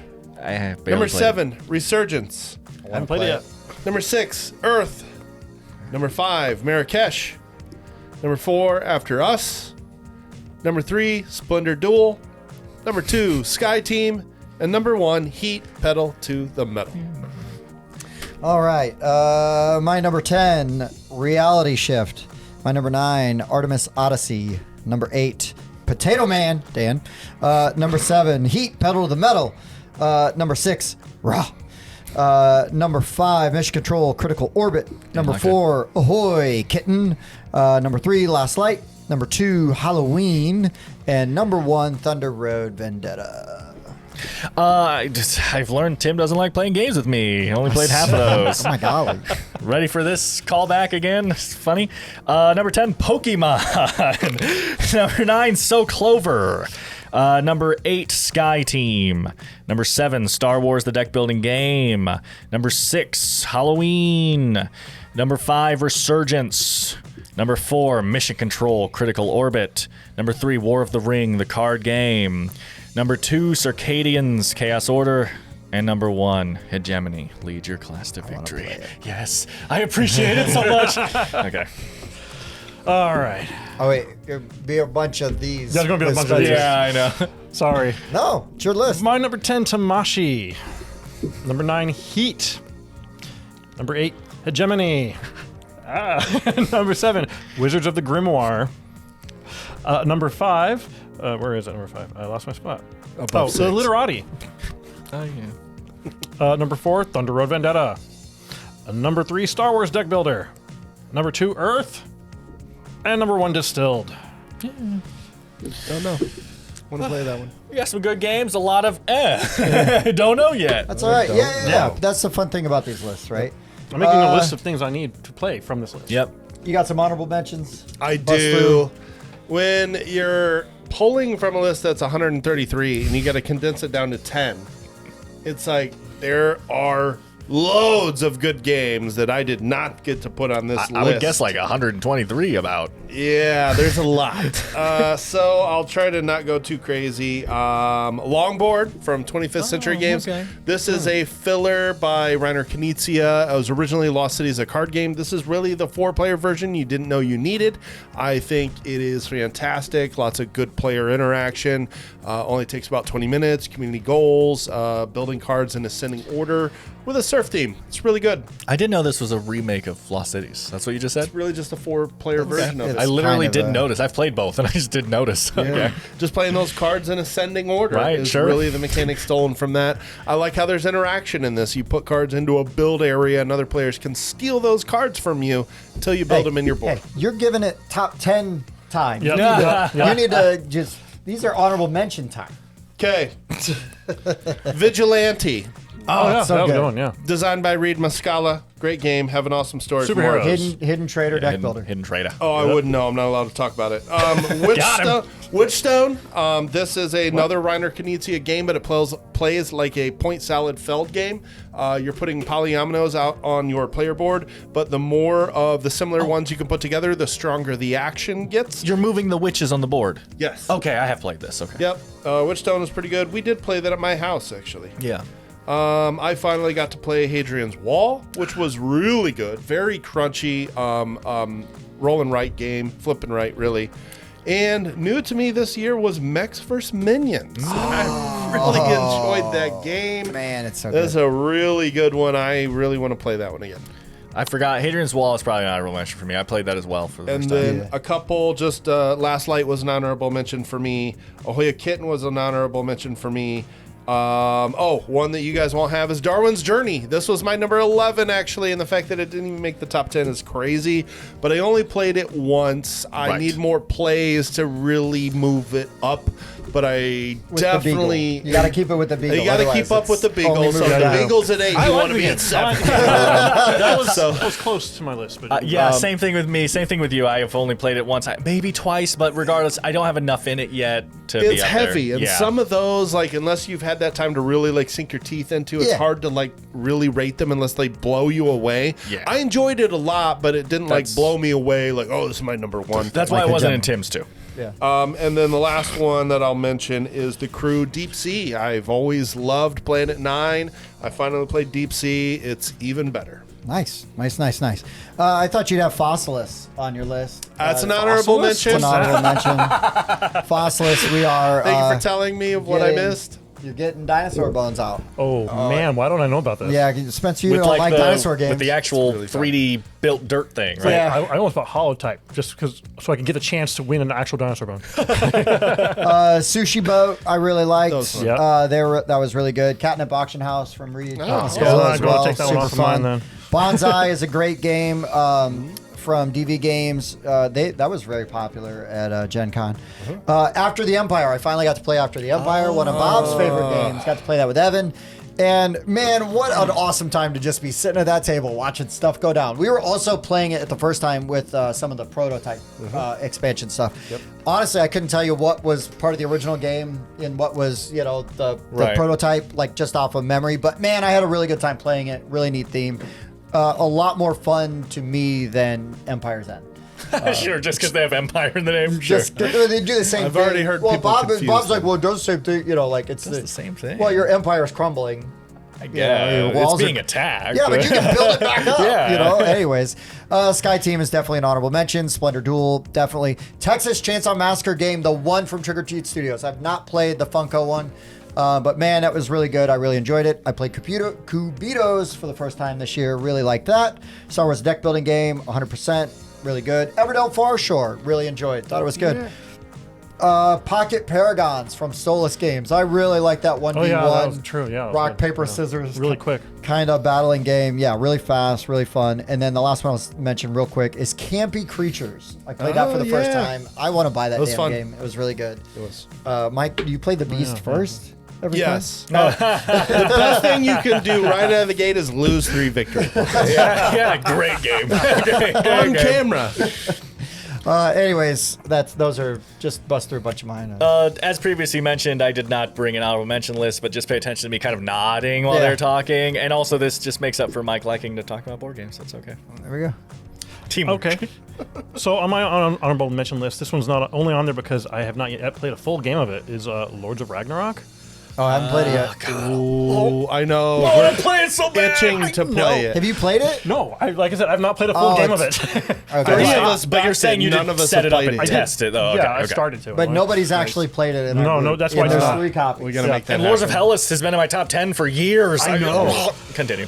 Charcuterie, right over there. Oh, yeah. That was just Charcuterie. fun. It's not out yet. Charcuterie. No, it's not. No, that's yeah. Why it's not I'll on there. mention. It's I out like this the year. Uno Marvel game.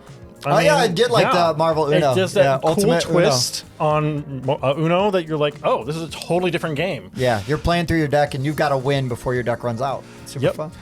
New to me was Gizmos. I've never played it before. Oh, I played yeah. it at That your game's sister's made house. for you, Yeah, dude. I know. I I accidentally love it. foreshadowed that game. Yeah, you did. I put Touring Machine on my list because I kind of demoed it once, but we actually got to play a full game this year or last year. Yeah. Great game. Fantastic. Just logic, pure logic. This one, I'm going to mispronounce it because otherwise you want to know what the game is. Called Paco Saco. It's peace chess. It's a chess game where instead of actually taking over each other's pieces, they unite into one piece that either player can move. It's crazy combinations in that game. And the components look really good. Very hard to wrap your brain around. Very good components. I don't think this one's out yet, but the Fantasy Campaign Trail. Oh, Fairy Tale Campaign Trail. That's it. Fairy Tale Campaign It's Trail. not out yet. Yeah. Another one not out yet. You'll know when it is because we'll talk about it. But I wanted to put it out there because it was fun when we demoed it. Was Galactic Express? Galaxy Express? The Star Cruiser game. Yeah. Galactic Cruise. Galactic Cruise. That's it. Galactic Cruise. I was trying to remember the name because it's not out. I couldn't find it. Yeah. And that was a good, fun game. I'm interested to see where it goes. Yeah. And the last one, which is not on my list because it's not out, Gempire. Oh, yeah. Yeah. Nice. That's probably going to be on my most anticipated. Oh, it's on my most anticipated. Yeah. I definitely want his campaign to work and for that game to get out. I mean, there's a lot of good things. The next campaign, I believe, is February. So, okay. There you go. It might already be out when you're seeing this. Cool beans. It is really good, though. I just didn't include it because it's not out yet. This is why it's on my list. What was new to you guys last year that you guys loved so much? And also, hey, you're on our channel right now. How about a little bit of a twist? Were there any games that were new to you that you loved that you got because of us? Ooh. Home improvement. Yeah, let us know. Yeah, let us know. We love hearing from you guys, and we really do appreciate that. And it's a great way to support the show. If you would like to support the show financially, we do have a Patreon. You can go to and contribute there, and we will keep making great content for you. If that's not your thing, the thumbs up, the likes, the subs, all those things, the comments, we love it. Mike and I do a Whiskey Wednesday every Wednesday. And we have guests, we have topics, we do top 10s, top 5s, whatever. We get all the business done in the first hour and a half-ish, and then we play games and goof off until we're tired and decide to go to bed. Accurate. But yeah, it's all because we enjoy doing it with you guys. So we really do appreciate that. Anything else, boys? No. Let's hope 2024 is even better. Holy cats, Yeah. that's going to be amazing. Oh gosh, yes. Yeah. Well, thank you guys so much for watching. For the Board Game Rundown, I've been Tim. That was Mike. Spencer. Dan. We'll see you next time.